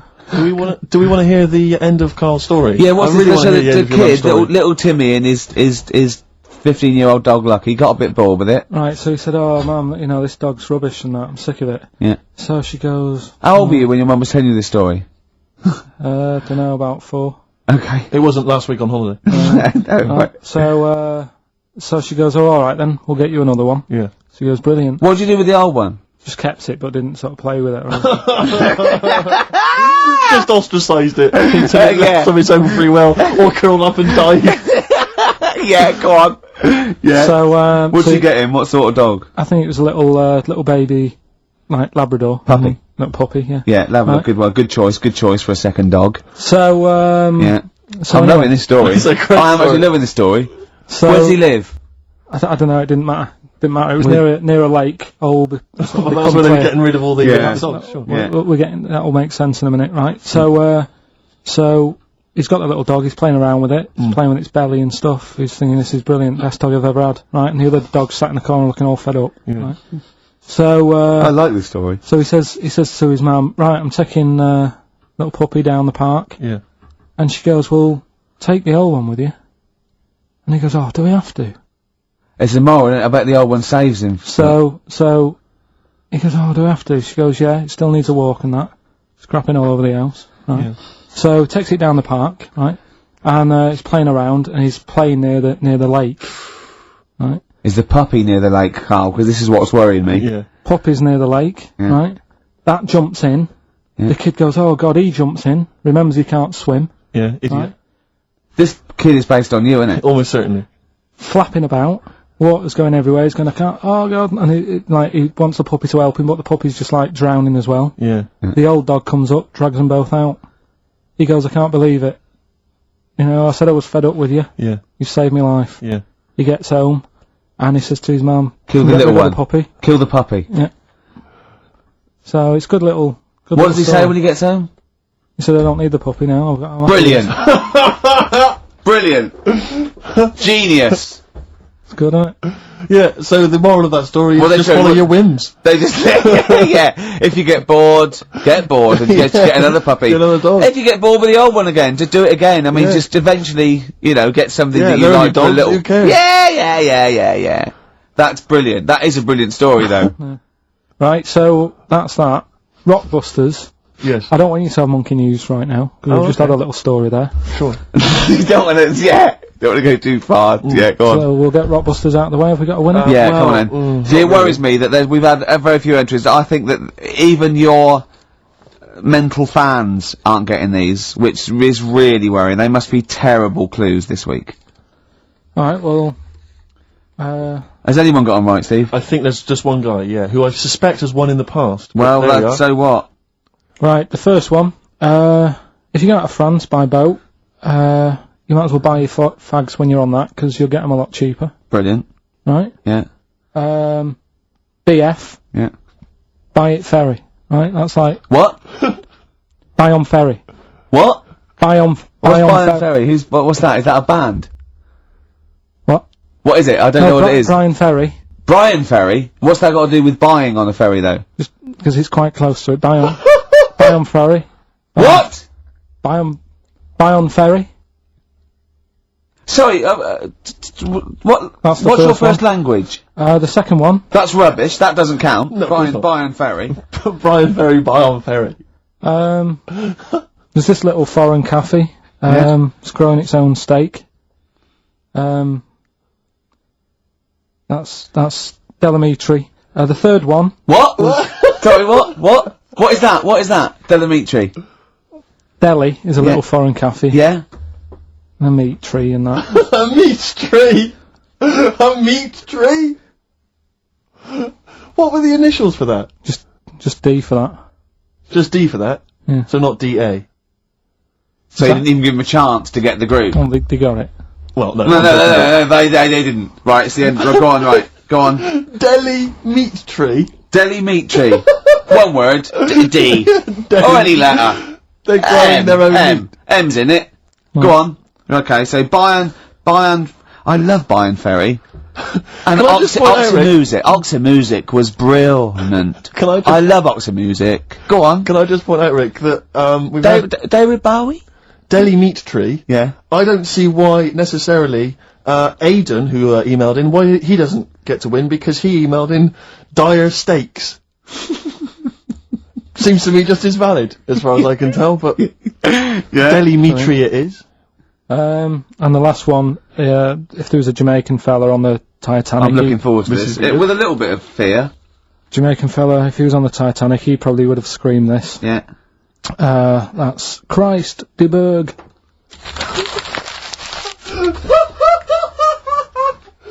Oh!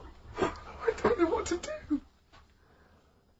Stunning. So who's the winner? I'm not going to give it to anyone. I just don't. Sorry, what's the Jamaican bit got to do with it? Just a D. Just Christ de Berg. Say it again.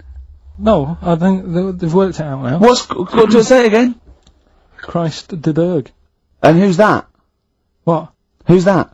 Who's what? Who's Christ de Berg? Chris de Berg.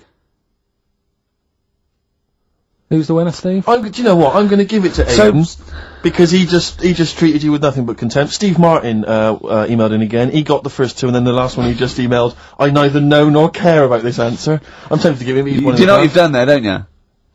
Go on. You've put the nail in the coffin of Rockbusters. I warned you for 3 weeks, and you sort of bucked your ideas up for a little while. But Christ de Those Berg, are the worst you've ever done. the worst. Delamitri. So and didn't it just put D, and then Bayern Ferry. Bayern Ferry. Bayern Ferry. So, is that it then? Aren't we doing it Play anymore? record. Aren't we doing it anymore? I'm ashamed. You're an idiot. Are we doing it anymore? I'm just going to keep saying you're an idiot. Play a Are record. we doing Carl, it have anymore? you learnt nothing from Dr. Fox? Yeah. That's not a Sony out the window. Huh? Aren't we doing it anymore? What, you need to start working on it now, because they're so good. You need to start working now for next Saturday. Aren't we doing it anymore? Just, I don't know. Aren't we doing it?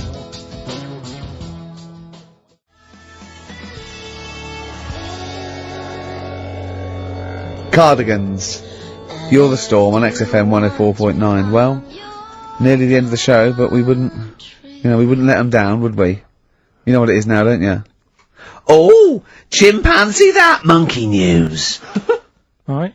Now, whilst I was in Cornwall, I wasn't online. I didn't have the internet, so it was like, oh, what am I going to do? And I didn't come back till yesterday.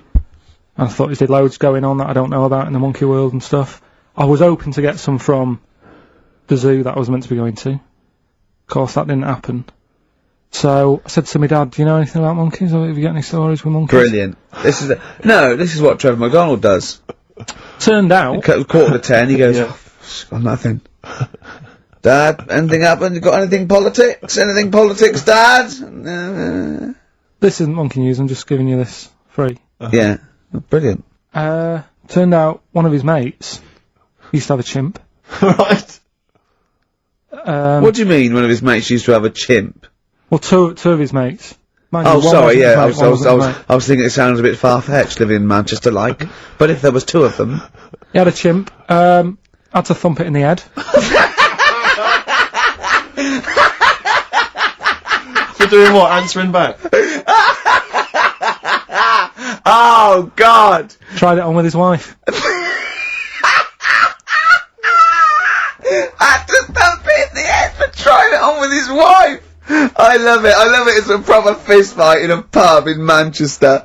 Oh. I'd call him up, but he's one of them who, like, swears all the time. Oh. I mean, it'd be good to get him on and just Let's interview him. Can we not interview him pre-record? We can bleep out the swear. I'd love to hear his do a story. lot of work, that. Yeah, well, we're not scared of work, No, are I we, mean, Steve? I'll You do know. it myself if you can't be bothered. Yeah, Oh, you know, I'll so... have a word, I'll sort it out. Yeah, try and sort that out next we week. sort that out, yeah. Well, don't tell us the rest of the story then. Let's let him say it in his own No, words. but there was another one as well. Some When you fella- say you can get him on, but he swears a lot, you mean the monkey?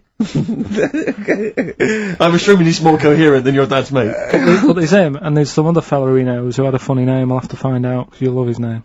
But he was a drag artist, Yeah. and I think he said my dad went round one day, I don't know why, right? Went round there, knocked on the door, chimp answered. Carl, I don't know what you're doing, mate. I don't know where this place you live. Next door, there's an horse in the front room. There's chimps Mad, running innit? round. Mad. Anyway, Chimpanzee! Is that it? Is that the end of the story? There's a chimp answering the door and that's the end. You sure it wasn't a drag artist before he'd shaved? no, Sure it wasn't your gran? Because I like the really airy ones that decide they can be female impersonators. Yeah, you're grand. Anyway. Go on then. This is the monkey news. So you got that for free. What's this going to be like, Well, Steve? let's have more jingles. Okay. Oh, chimpanzee that! Monkey news extra! Okay. Right, another phrase, we've been talking about phrases today. Yeah, we have, Don't touch yeah. your granny when she's shaving. Yeah. Don't touch your granny to suck eggs. Yeah. Don't look a horse in the mouth. Yeah. Don't let the chimp answer the door if you're chucking your cock in. Familiar with the phrase monkey business? No, never heard that one before, Carl. That's brilliant. Right, well, it came about, this has been emailed in and I haven't really had a chance to look at it, so I'm just weighing it up now. Yeah. This is the biggest shambles on air, isn't it? Really? Oh, I'm ashamed of it. I mean, what was Dr. Fox? Dr. Fox must have been really polite. He must have been thinking, I don't know how to put this. He must have wanted to scream and go, you shouldn't be in the radio authority. My parents listen online, I can't look them in the eye. Right, I think I've weighed it up.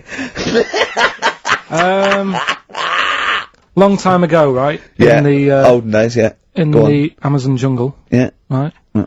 Little family of monkeys in there, right? Having a good life, right? Didn't have any predators in there, right? So, they were loving it. Yeah. They had a load of food around them, they had loads of banana trees, Yeah. right? No, I don't think so. No, they did. Sorry, yeah. Everything's going great, so they're happy in that. They go to bed, Okay. wake up in the morning, load of bananas gone. Ooh, hang on, interesting. Hold on, wait a minute. So, Either your dad's been around, or... This isn't the great Amazon banana robbery, is it?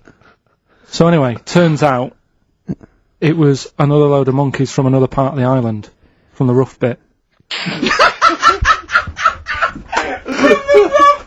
From the rough bit! I love it! They went into a middle class area. they're the ones with the earrings and the leather jackets. Oh, that is brilliant! From a rough part of the island. So the monkeys thought, well, there's no point getting into a fight with them because they're harder than we are. Yeah, Yeah. of course, and they carry chains. So, I love all this conjecture! They got flip knives and tattoos. Yeah, go on. so basically, they said, let's do some business with the bananas. Let's do some business with the bananas. Shit! This is... about? Oh, for Christ's sake! Right, calm down, we haven't got much time left. Oh God! What do you mean this is? Forget it. No! Don't forget it! Carl, do not press that! Switch the record off. Switch the record off. Christ. Switch the record off, Carl. What are you talking about? What did they do? Oh. Let's do business with the bananas. Yeah. So they said, well, rather than them coming robbing them, we'll flog them. So that put a stop to it. Then the monkeys came. They didn't have money. They said, give us some bananas. And it says So what, they exchanged bananas for bananas? for berries and nuts. So that's where the phrase monkey business No, it's comes from. Little business to set up. Alright, God. That's the end of that as well. So that's the end. That is a shame. That's the end of Rockbusters and Monkey News.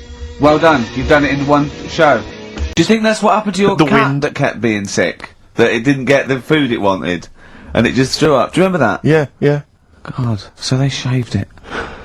Yeah, but again, you see, the cat thing, I mean, it's mad. I was thinking about it the other day, right? I used to think I had quite a normal upbringing, You didn't. right? And someone was talking Your about the mother cat. once told you not to go to school because it was windy, Carl. It was Yeah. not a Right. normal The upbringing. cat was being sick, so she shaved it, so it was easier to clean. Right, well, my mum and dad went on holiday, right? And I stayed at the Rosses down the road. Oh, yeah.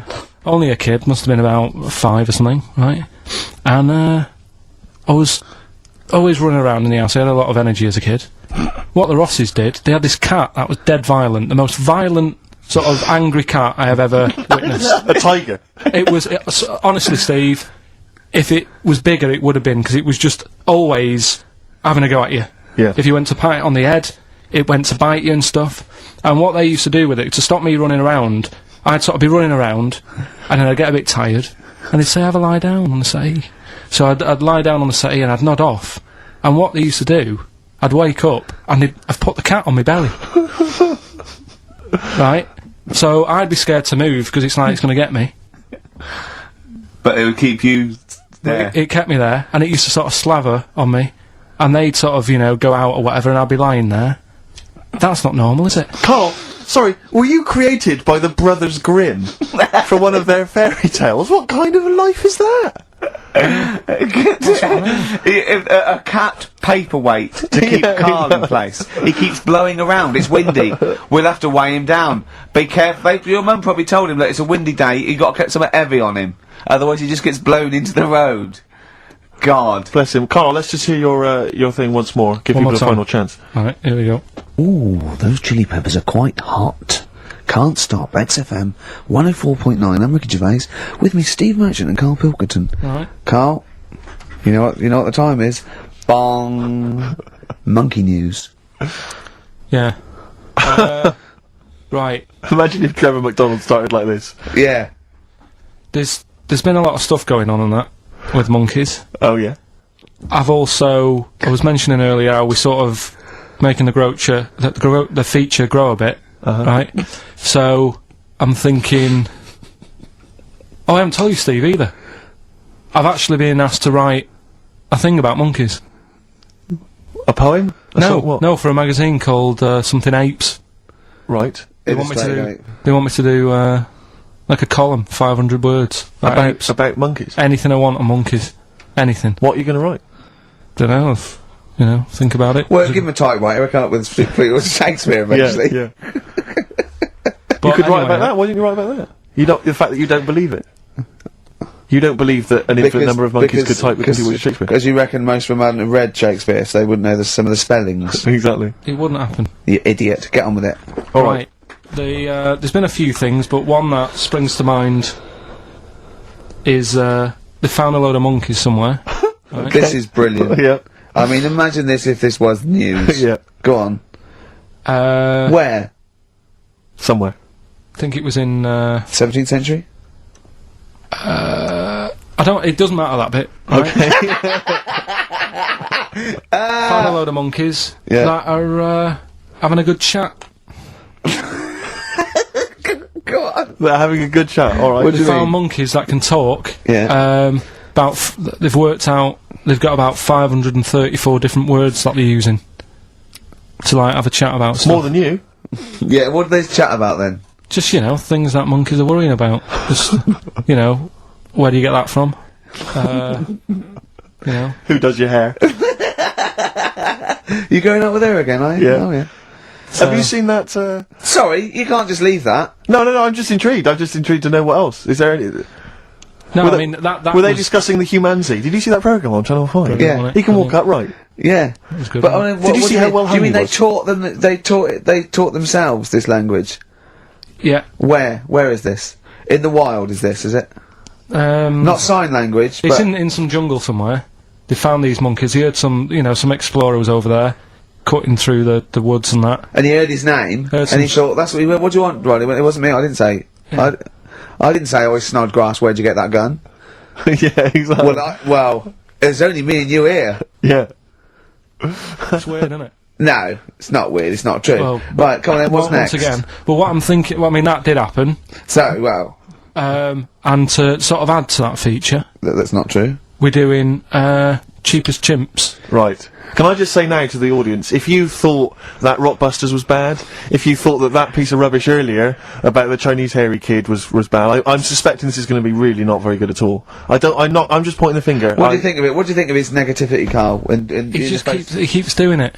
I just don't think you should start with the name of the quiz first. This is my only concern. You come up with cheapest chimps, and now you're trying to construct a game around that. see, And I'm well- not sure it's a proper. Well, okay. What is the game? Let's hear it. Right, it's about a chimp, right? Surprising. Spoke to an expert about him. Who was the expert? Someone at London Zoo. Okay. How many bananas do you think the little chimp that they've got at London Zoo eats a day? Right. How many bananas does a little chimp at Can London they Zoo call eat? in for No, this? I'd leave it. I'm just testing it out on Steve because we've already got an email thing going on here. So how many bananas do they eat a day? So one chimp per day. How many bananas? Yeah. How many bananas does a chimp eat a day? And does this mean that? Because sometimes I've seen them on the telly. They peel one. They'll just eat a bit of it, then they'll throw it away. We're talking a whole banana. But how many bananas does it eat a day? How many bananas do you eat a day? Getting angry. Come on. Well, I'll try and have 2 if I've got time, but I'm pretty busy. Well, I'll go swinging on your tyre. How many do you I reckon? think a little monkey, tiny little monkey, per day, over the course of a day, I reckon he probably eats 15 bananas.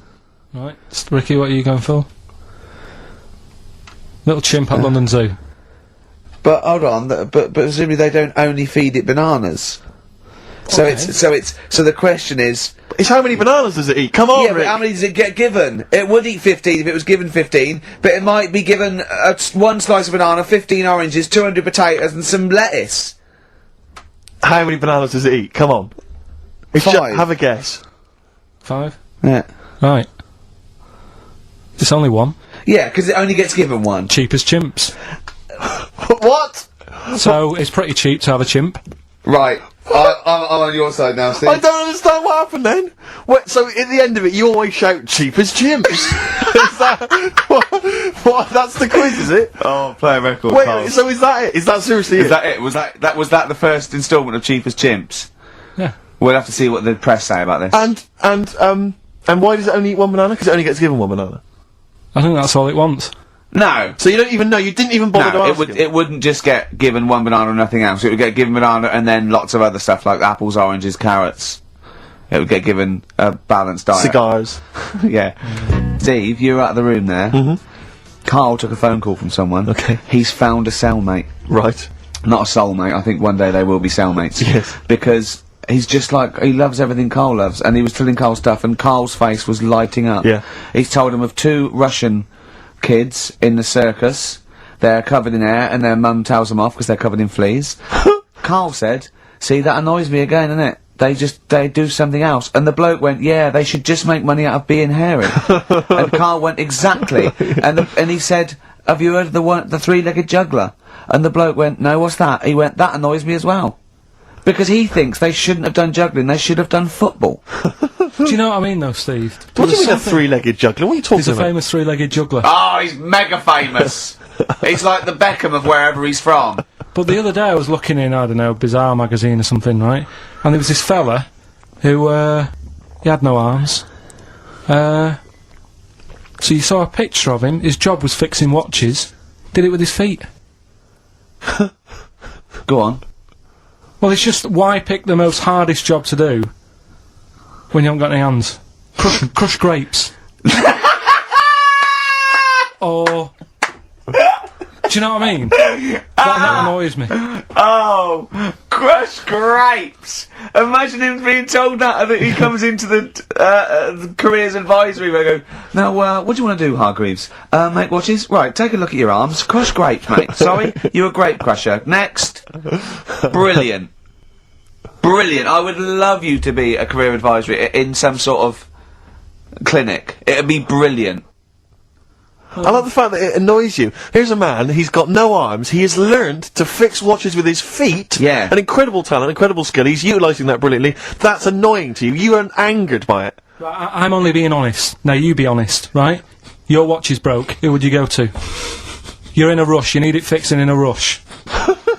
Now, you need some fresh wine.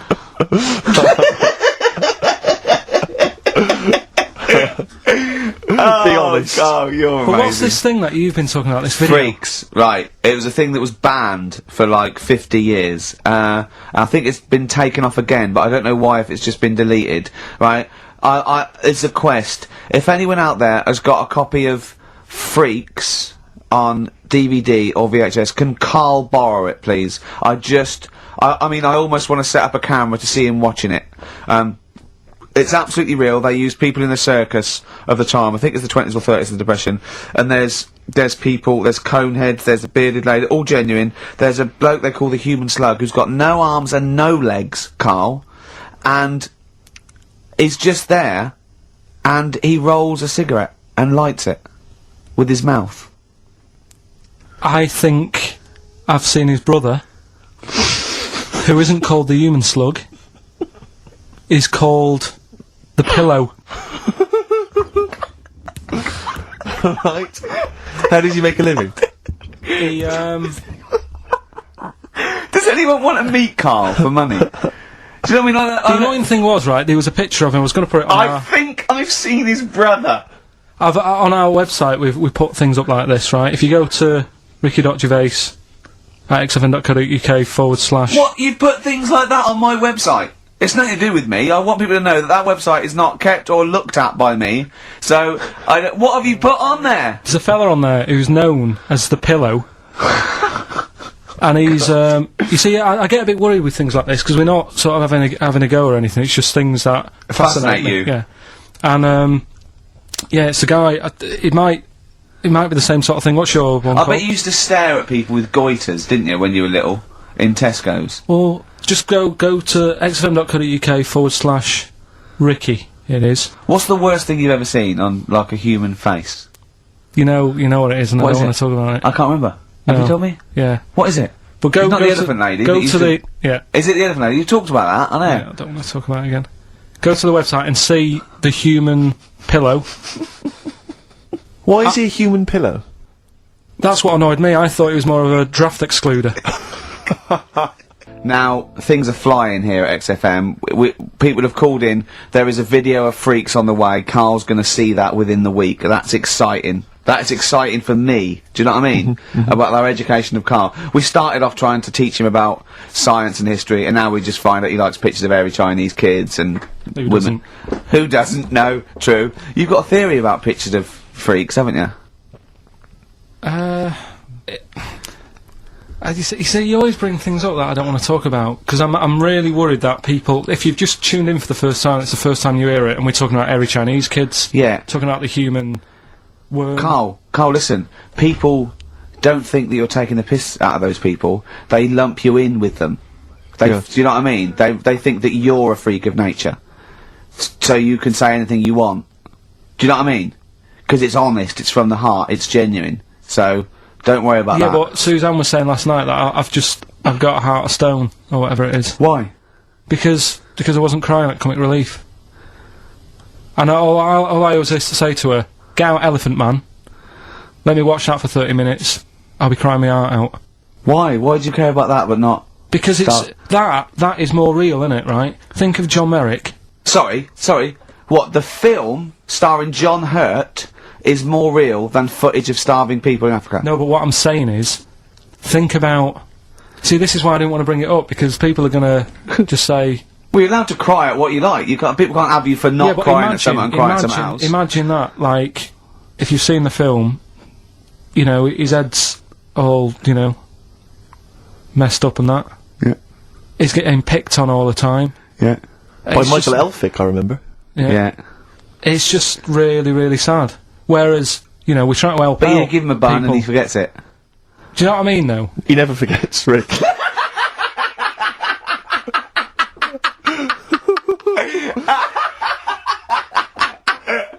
Oh dear. Anyway. Oh God. We're giving away stuff again. Yeah.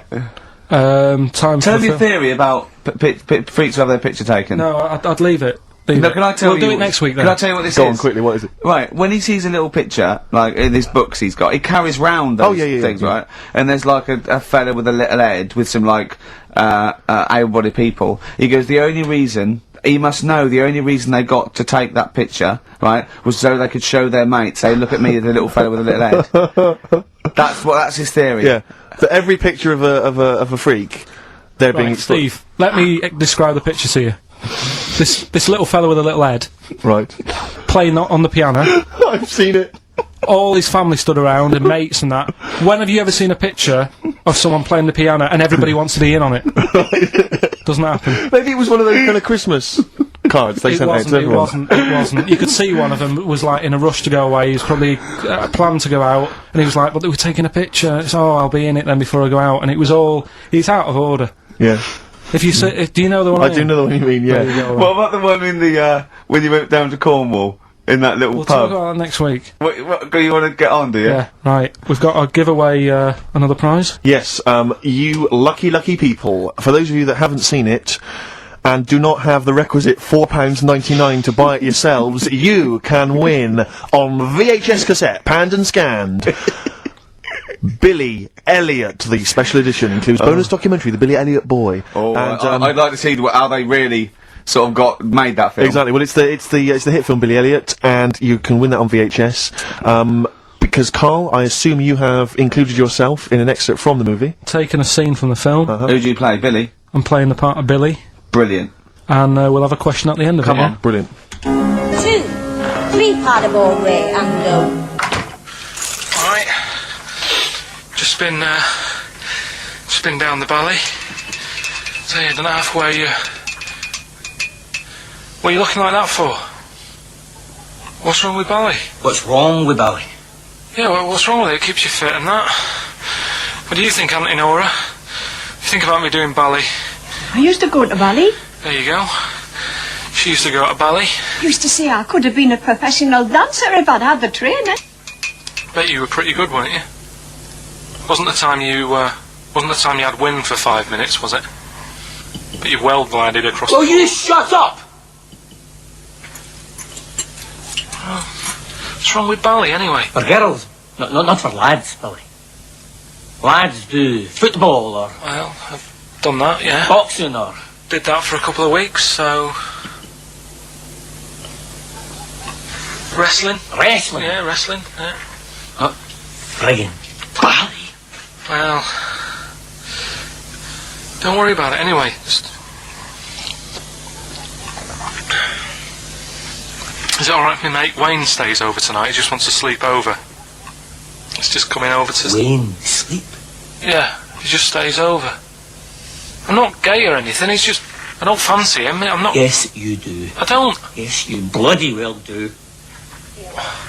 What, just because I want my mate Wayne to sleep over and I've started doing ballet, that turns me into a gay man, does it?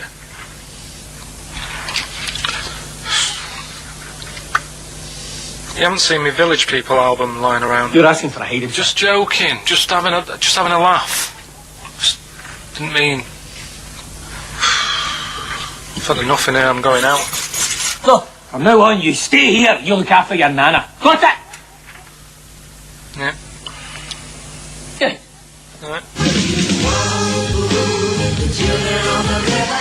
Well, there it is. What's the question? Powerful. I'd like to know what was the name of the actor that Karl was taking the role of. Does that make sense? That's not Yeah. grammatically quite right, but Well, anyway, that's yeah. fine.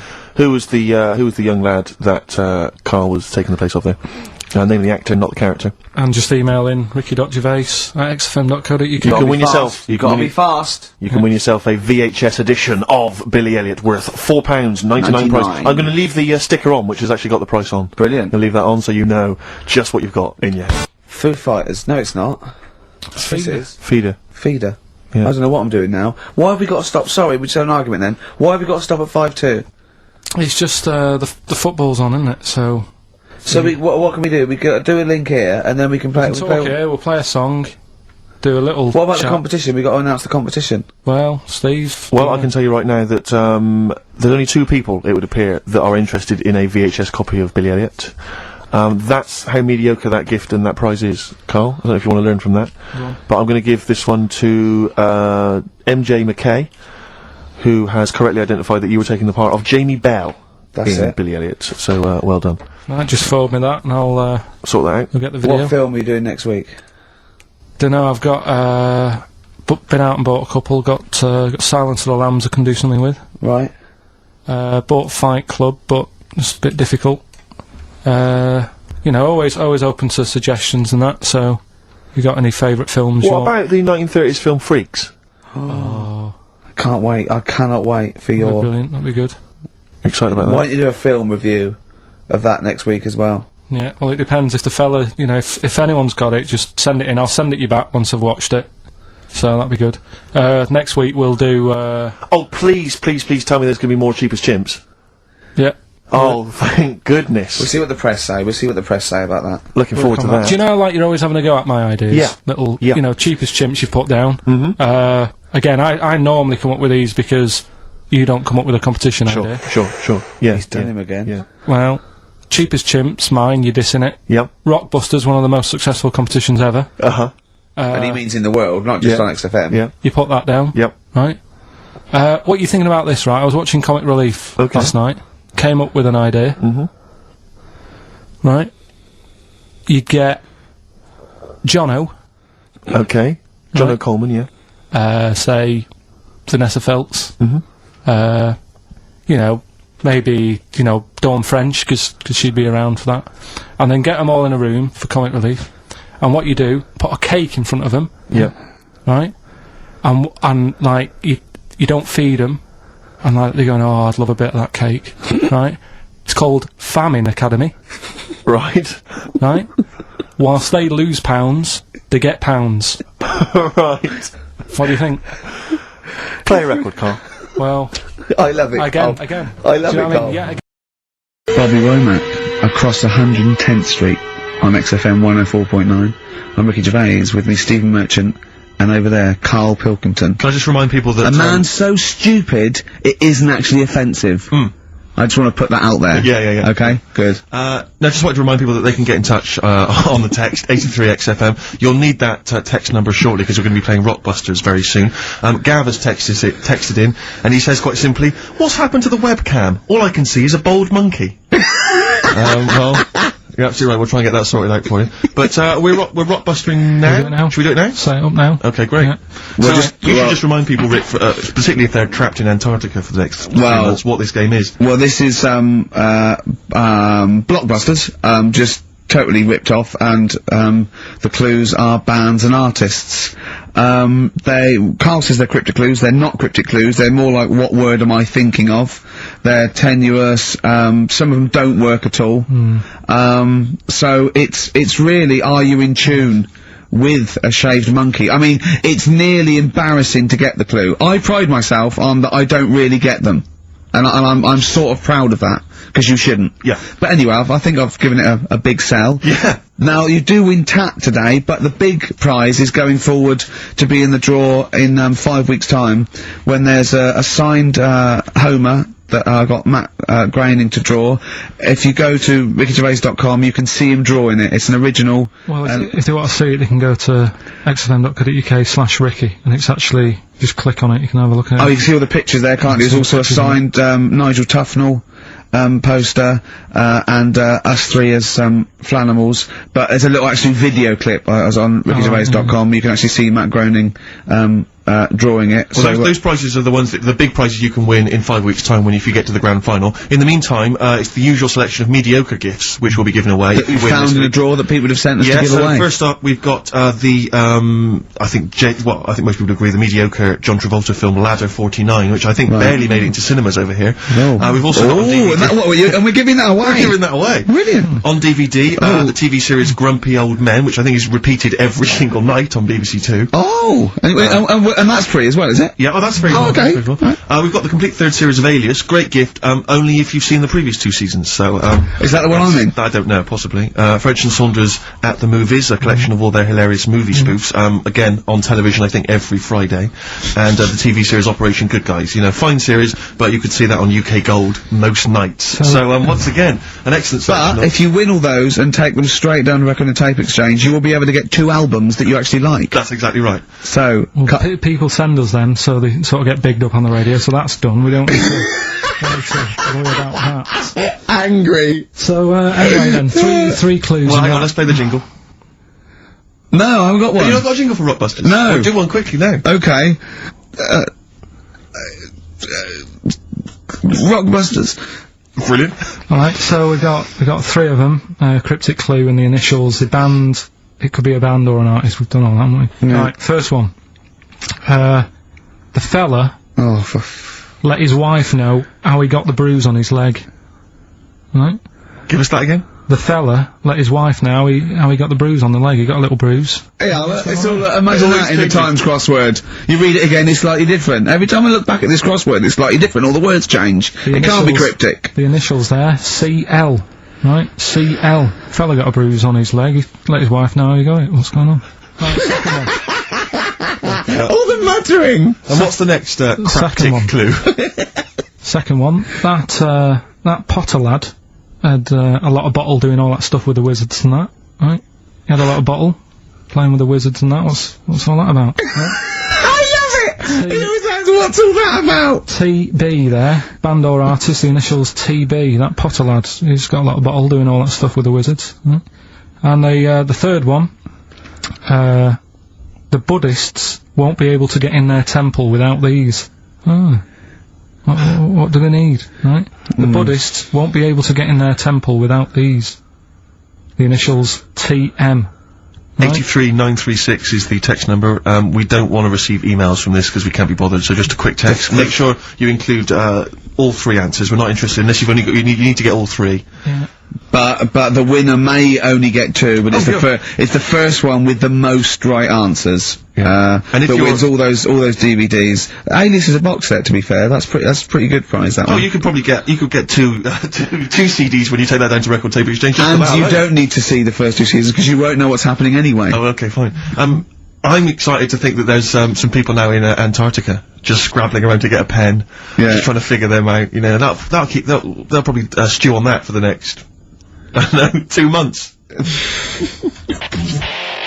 XFM. 104.9 on Ricky Gervais with the Steve Merchant and Karl Pilkington. Karl, okay, we've got to sort this out. We didn't meet again this week, and this is a shoddy show. I thought we had a sort of framework for it, but do you know what I mean? No, I thought it'd be, you know, Karl could sort of tell him what was going on. He doesn't know anything except watching telly, late night telly on strange channels. Like he gets all his information about the news on Anna Nova, and I mean.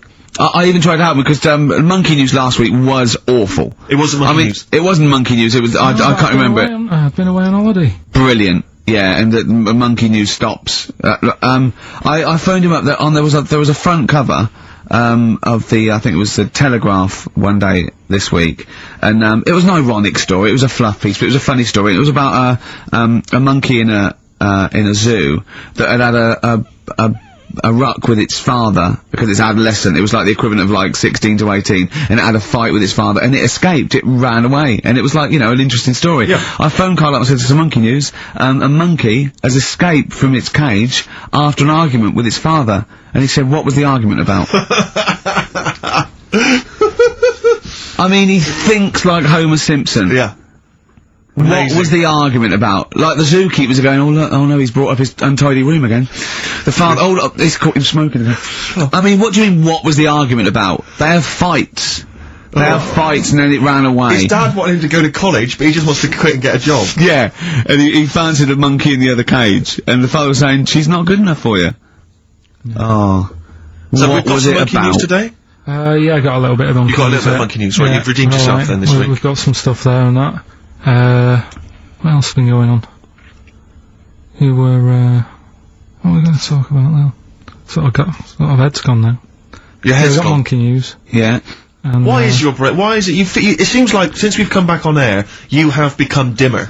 I mean, it is extraordinary. It's like BSC has kicked in. Or and did you really we just are. forget? We just forgot. Maybe what- it's been a long time. We've forgotten just how stupid he is. Yeah. It's proper. Do you know what I mean? It's the silences. You know, Yeah. he forgets we're on the radio. There's just I know, dead air. it's unbelievable, and it's our name on this. know. They put up but as I said before, you know, he is no offence, he's not a bright lad or educated or anything like that. Yeah, but but- some things he says does border on the retarded. Oh, yeah, okay, I don't know. I've been trying to take in too much information though, that's the problem recently.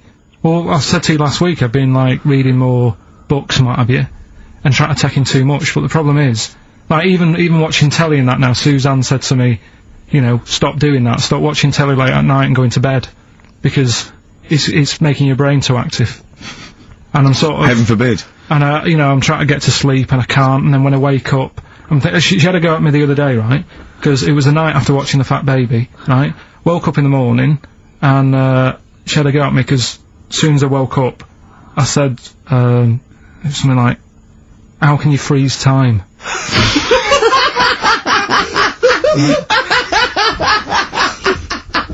She says, are you going to say good morning or whatever? I'm gonna burst! Just imagine it, right? It's that the sun comes up through the window. Oh, she's Carl's like that, his little head. His eyes open, he goes, One of those floppy night hats. how can you freeze time? Oh, God! But it's because, like, whatever, the night before I might have heard that on the news or whatever, and it's just been sort of whizzing round my head. Sure. And, you know, it was a big debate. I think have they found a way of doing it or something? What are you talking about? They've done something about freezing time and all that. See, this isn't information, this is nothing. That is nothing, that. They've done something about freezing time. Imagine Jeremy Paxman coming on, going, well, the issues tonight said something about freezing time. It's, think before you talk. No, but I don't worry about how to do it. I just think about what effects that will Oh, have. they haven't asked you to get involved? Well, this is what Phew. I'm saying, though. You can explain it. It's a tough thing, isn't it? But what's the point in me worrying It's about not a that? question. Do you know what he said to me the other day? This is unbelievable. This is one of the most stupid, incredible things I've ever heard. He was talking, and he suddenly stopped, and he was thinking about it, and he went, oh, I went, what? He went, you'd never see a black ghost. Extraordinary. True, though, isn't it? I've never seen a ghost, full stop. There are no ghosts. There aren't ghosts. No, but I mean when you just see them in, like, magazines and that. Play a record! Hope there's someone who'll take care of me.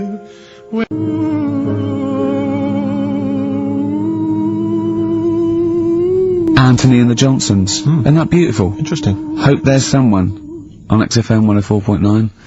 I'm Ricky Gervais with me, Steve Merchant, and Karl Pilkington. Well, Karl, more, revelation. We were talking like last week, but Karl brought it up again, just now. Didn't want to go to the doctors, didn't want to have a full sort of body checkup that may save his life, because he saw on the website they do a test where they have to insert a finger in his ass. Don't tell me about it. Why? Don't put it on the website. Just put, we look at your heart. Yeah. We check your blood pressure out. Yeah. And then they could just do it quickly. They could just sort of say, right. How do they do it quickly? No, but what I'm saying is, it's worse, isn't it? Going in there, knowing that, I mean, they've got it on the website. So you're on the journey on the bus thinking, in about 20 minutes I'm gonna have a finger up my arm.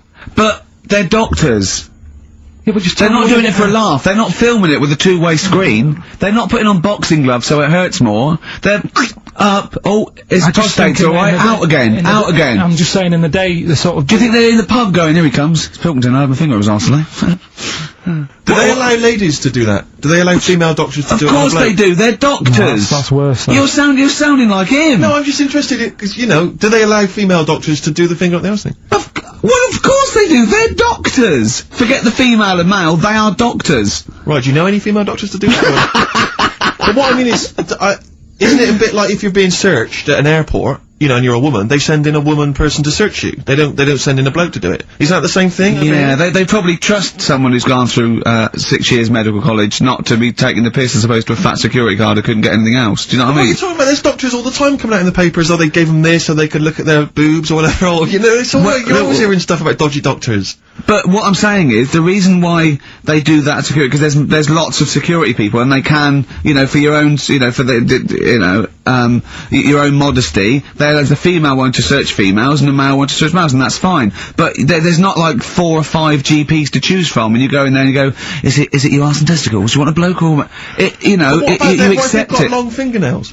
They don't have long fingers. What do you think this female GP looks like? She's sitting behind the desk like Cruella de Vil with cleavage and long red false nails going, "Hello love, bend over. This may hurt a little bit." There's gloves and Vaseline.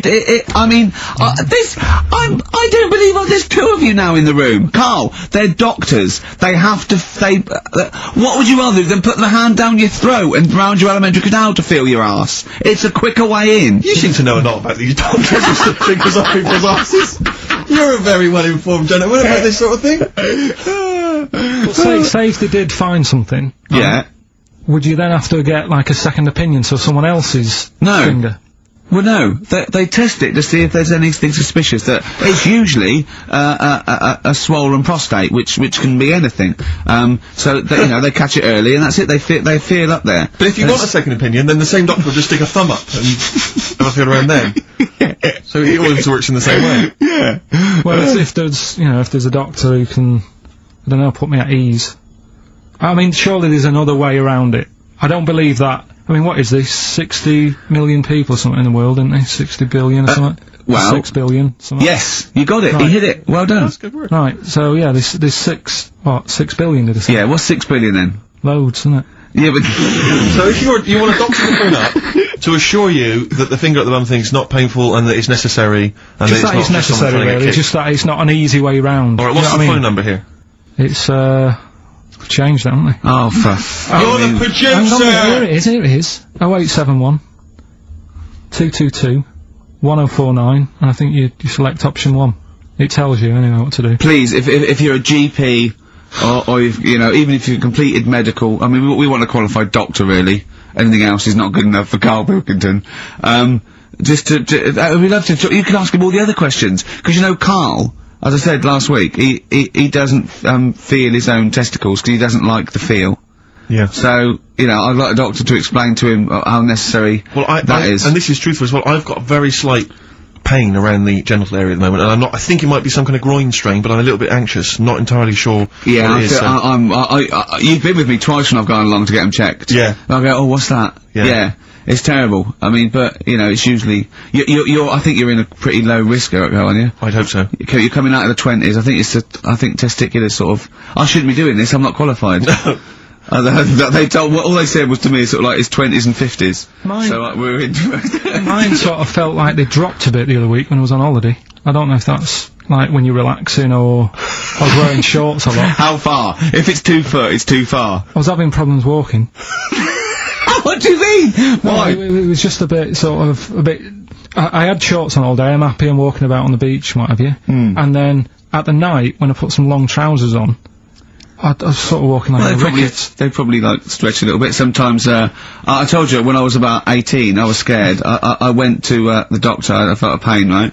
And, because I was doing biology, I thought I'd show off this doctor. I said, I've got a pain, I think it feels like it starts in the epididymis and goes up through the urethra, either. And, he went, Finger up the arse? he said, your jeans are too tight, they're squashing your balls. So, we want a doctor like that. So what's the phone number again? It's 0871 222 1049. A qualified What do you doctor. mean your balls dropped, though? We've got to come back to this. I don't know, they just felt like, it's not too bad at the moment. I was alright on the way in, but it was just, I feel twinges all the time, but you never know whether it's just because no, they're but they felt like they weren't my own. Do you know what I mean? They sort of felt a bit like these were. There wasn't a bloke standing really close to you, was there? You didn't get them mixed up just on the way back. On the flight back. Someone else has got Well, take a leaf out of nudist books. They just walk round. They got nothing on it. About nudists. Why? Well, let's play this ad break and that. And Have you had another encounter? if we've got time, I'll tell you about it. Have you really? XFM,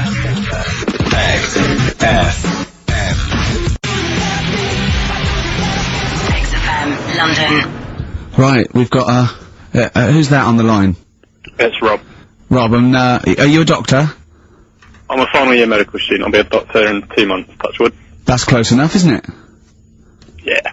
Excellent. So, where do you study? Do you want to give more details, or do you want to remain anonymous as you're calling into? I study at Barts Hospital.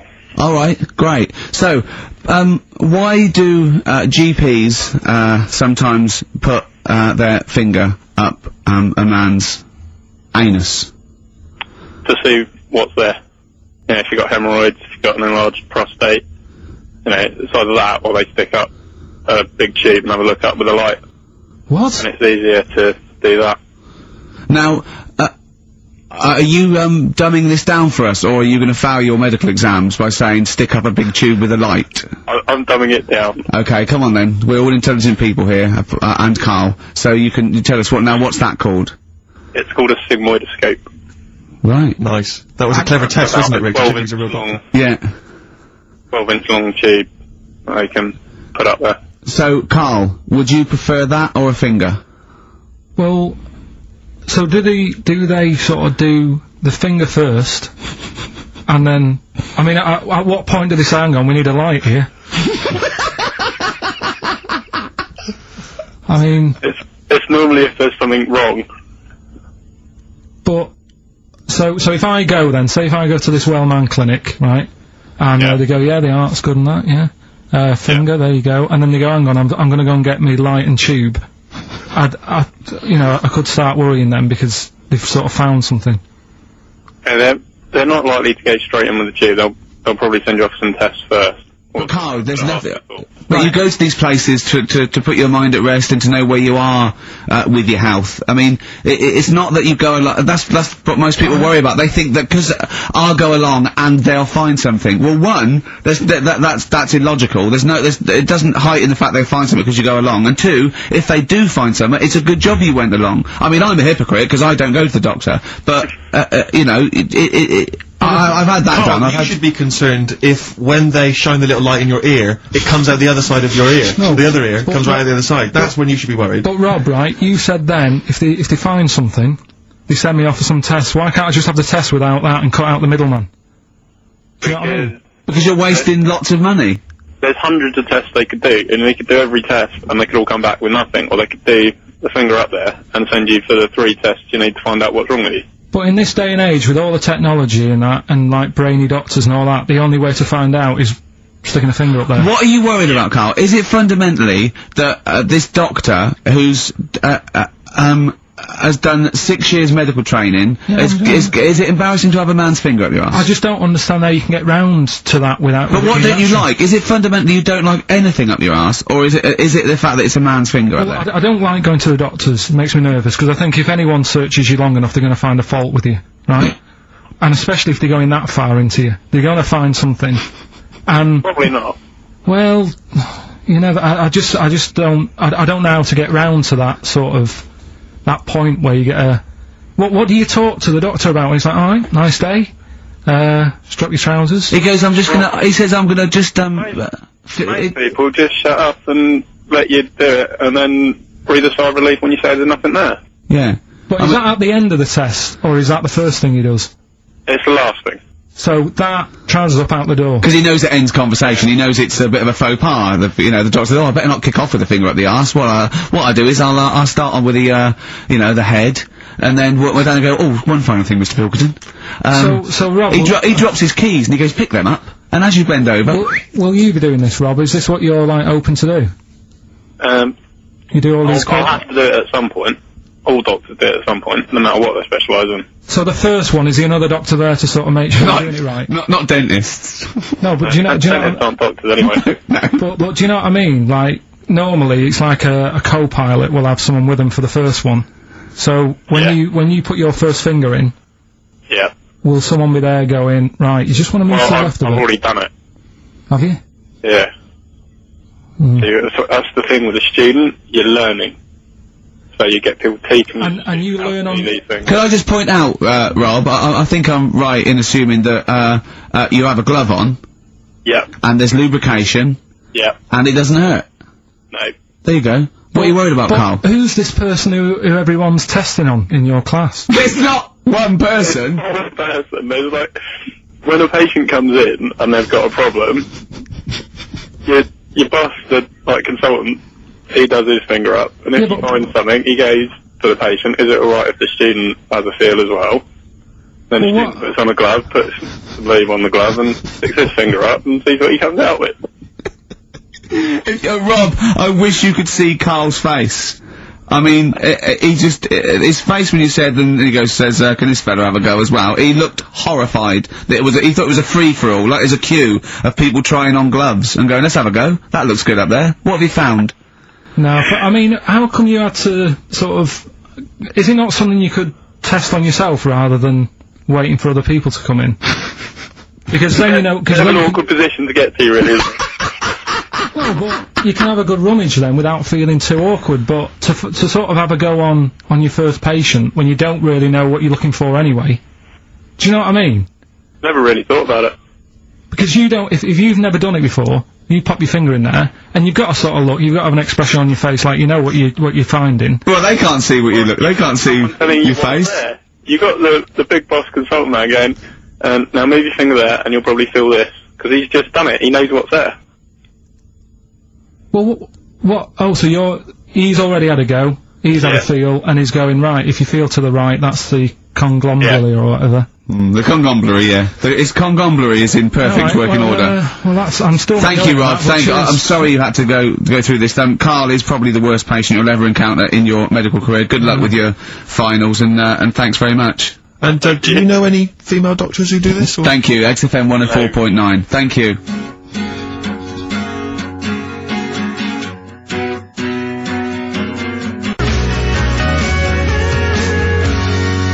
Josh Rags, it's the night time on XFM 104.9, Steve Merchant, Ricky Gervais, Karl Pilkington, is it time? I think so. Yeah? Oh, chimpanzee that monkey news. Right then, so, there's this monkey, right? In Canada, it's in a zoo in, Toronto, I think it is. His name's Pascal. Right, and what happened was all the people in the zoo sort of said, you know, what can we do? Sort of spice the day up a bit. Right? Yeah. So they left. Embellishing. No way this is a news story. Let him do the news. Okay. So they left. Any dates? Just let him read the news. Well, wouldn't interrupt Moira Stewart. It's about 2 weeks ago. No, because she always says today, so you know it's news. She doesn't say, right, there was a monkey, right? Well, in Canada, on, right? Just finish the okay. All night. A couple of weeks ago, in this zoo in Canada. Right. Jesus. They got a camcorder. Right. And they said, let's leave it for the monkey to have a play with, right? So, anyway, they passed it around. Won a BAFTA. And a couple of chimps and that were rubbish at it. They were like filming the floor and all that, and the fingers were always in shot and stuff like that, right? But anyway, there was this one chimp called Pascal, right? Who, annoys me that he calls them monkeys, though. They're not monkeys, they're apes. He was a dab hand at it, right? He was like, filming stuff, really good shots, you know, sort of nice mood and that. He used the lighting properly and all the rest of it. No, he didn't! This is the news, what are you talking about? This is the news. Steve is so annoying, you know it annoys me so much. Things like that, he was a dab hand at it, he was doing really good shots. It really annoys me. Let's hear the news. Anyway, right, so he started, at night, like when the zookeepers went home, he started filming, like, other monkeys on the go, like, whilst they were at it, right? And he was filming them and what have you. The Ron Jeremy of the zoo. You know it's gonna end up on the web. So anyway, the zookeepers came in the next day and it's like, let's see what shots he's got. Anyway, he's got all this, like, you know, all these monkeys at it and what have you. So, Oh, yeah, this is, honestly, you don't know what this is doing to me, Steve. Can I stop him now? So they thought, like, actually there's a few monkeys who aren't at it enough, do you know what I mean? They have problems and what have you, so let's give them the videos. That is so untrue! This is so untrue! It's so untrue that it was filmed by a monkey! It's so untrue! Rick, I don't know who to believe. Oh God! You're talking so much shit again! You must know that's not true. There's no way. There's a load of tapes out. Look at me! Look at me! Don't keep talking, look at me! Yeah. You must know that's not true. Can we just hear the end of this news? You had a go at me last week because I didn't have the full story. I've got the full story, you're still not happy. There is no way that, by chance, what should we do? Let's give him a camcorder. That could happen. He then films him at it. That might happen. It might happen, but I don't think he'd keep the camera still. Two, they go, hold on, this is good still. This is good shit. This porn's good shit. Anyway, look at that. He's got a lovely shot. Yeah. So this is ridiculous. Let me just recap, because I lost my way there. So the monkey has filmed the monkey porn, and now they're showing it to the other monkeys. Is he directing? Can you hear him saying stuff? Can you hear him go... It's just like, you know, Chimp, Pimp 1, 2 and 3 and all the rest of it, right? But anyway, so they've got all these other tapes, because what happened was, they said he's quite good at this. Oh, and the animals, God! And the animals are, happy having him around because he's not a human, he's just one of the gang, do you know what I mean? So they started putting him in with other things like, you know, ostriches. Right. And shit. There was, and you know they have a problem with pandas in Japan. Yep. So they've sent him out there, filming a bit of, where are you going? Honestly, you really annoy me. There's no way this is happening. It's just hear the end? Why can't he just find a real story about a monkey? Let's hear the end. The end is really that he's going to China, he's filming the pandas and whatever. No, he's not! They wouldn't send a monkey director! They would not send a monkey director!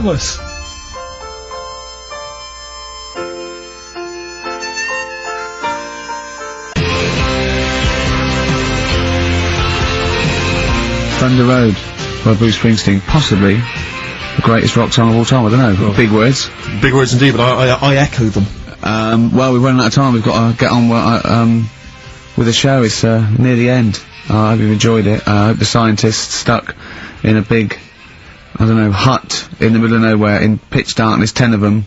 I've actually been fascinated, Rick, by the finger up the arse discussion. We had Chinese don't age well, gingers, all that. The big fat kid. Well, actually, they're probably securing the knowledge that if they want to kill some time and it's dark, there's anything better than stick your finger up someone else's arse. Exactly. So enjoy that. But they've been hanging on for Rockbusters clues, I imagine. There's the answer. So give us the clue again quickly. Alright, so the first one was the fella let his wife know how he got the bruise on his legs. Go on. Right, that was Courtney Love. Yeah, Courtney Love. So that's Courtney Love. So that's the first one. CL. So that one's fine. The second one. That Potter. What am I doing? Letting that one go? Just let it go. Just let it go. Am I just letting that go? Annoyingly, we haven't got time to take issue with it, Rick. Okay. That Potter lad. He's got a lot of bottle, hasn't he? Doing all that stuff with the wizards and that. Go on. That's Brave Harry. Yeah, the Bravery, current sort of XFM band, the Brave Harry. That works as well. No, it doesn't. And the last one. No, it doesn't. No, it doesn't work. The Buddhists. It doesn't work. Won't be able to get in their temple without Doesn't these. work. Brave Harry. Doesn't work. Brave Harry. The Brave Harry. Buddhists won't be able to get in their temple without these. TM. That's the monk keys. Right? So who got all them? The monk keys. Who got all them right? Which band are called the monk keys? The Monkeys. Oh, the Monkeys. Yeah, the Monkeys. Right. So who's the winner this week? The winner this week is Gina. What, we're letting that go, yeah? Gina got them all right. I think her text said she was from Horrorstead. I don't know. I've never heard of that place, but I assume that's right. But Gina, you win that selection. I can't believe she got them. I cannot believe she got them. But she goes wins those and also goes into the prize draw. We'll have 6 people competing for that original Matt Groening thing. If you go to rickygervais.com, you can see Matt actually doing that. We've got a signed Nigel Tufnell and original drawing of us as Flanimals. See what I say, xfm.co.uk/Ricky. Yeah. We'll look at the picture and well, that's it. It's 3 o'clock. I'm Ricky Gervais with me, Steve Merchant and Karl Pilkington. More drivel next time. A shaven monkey.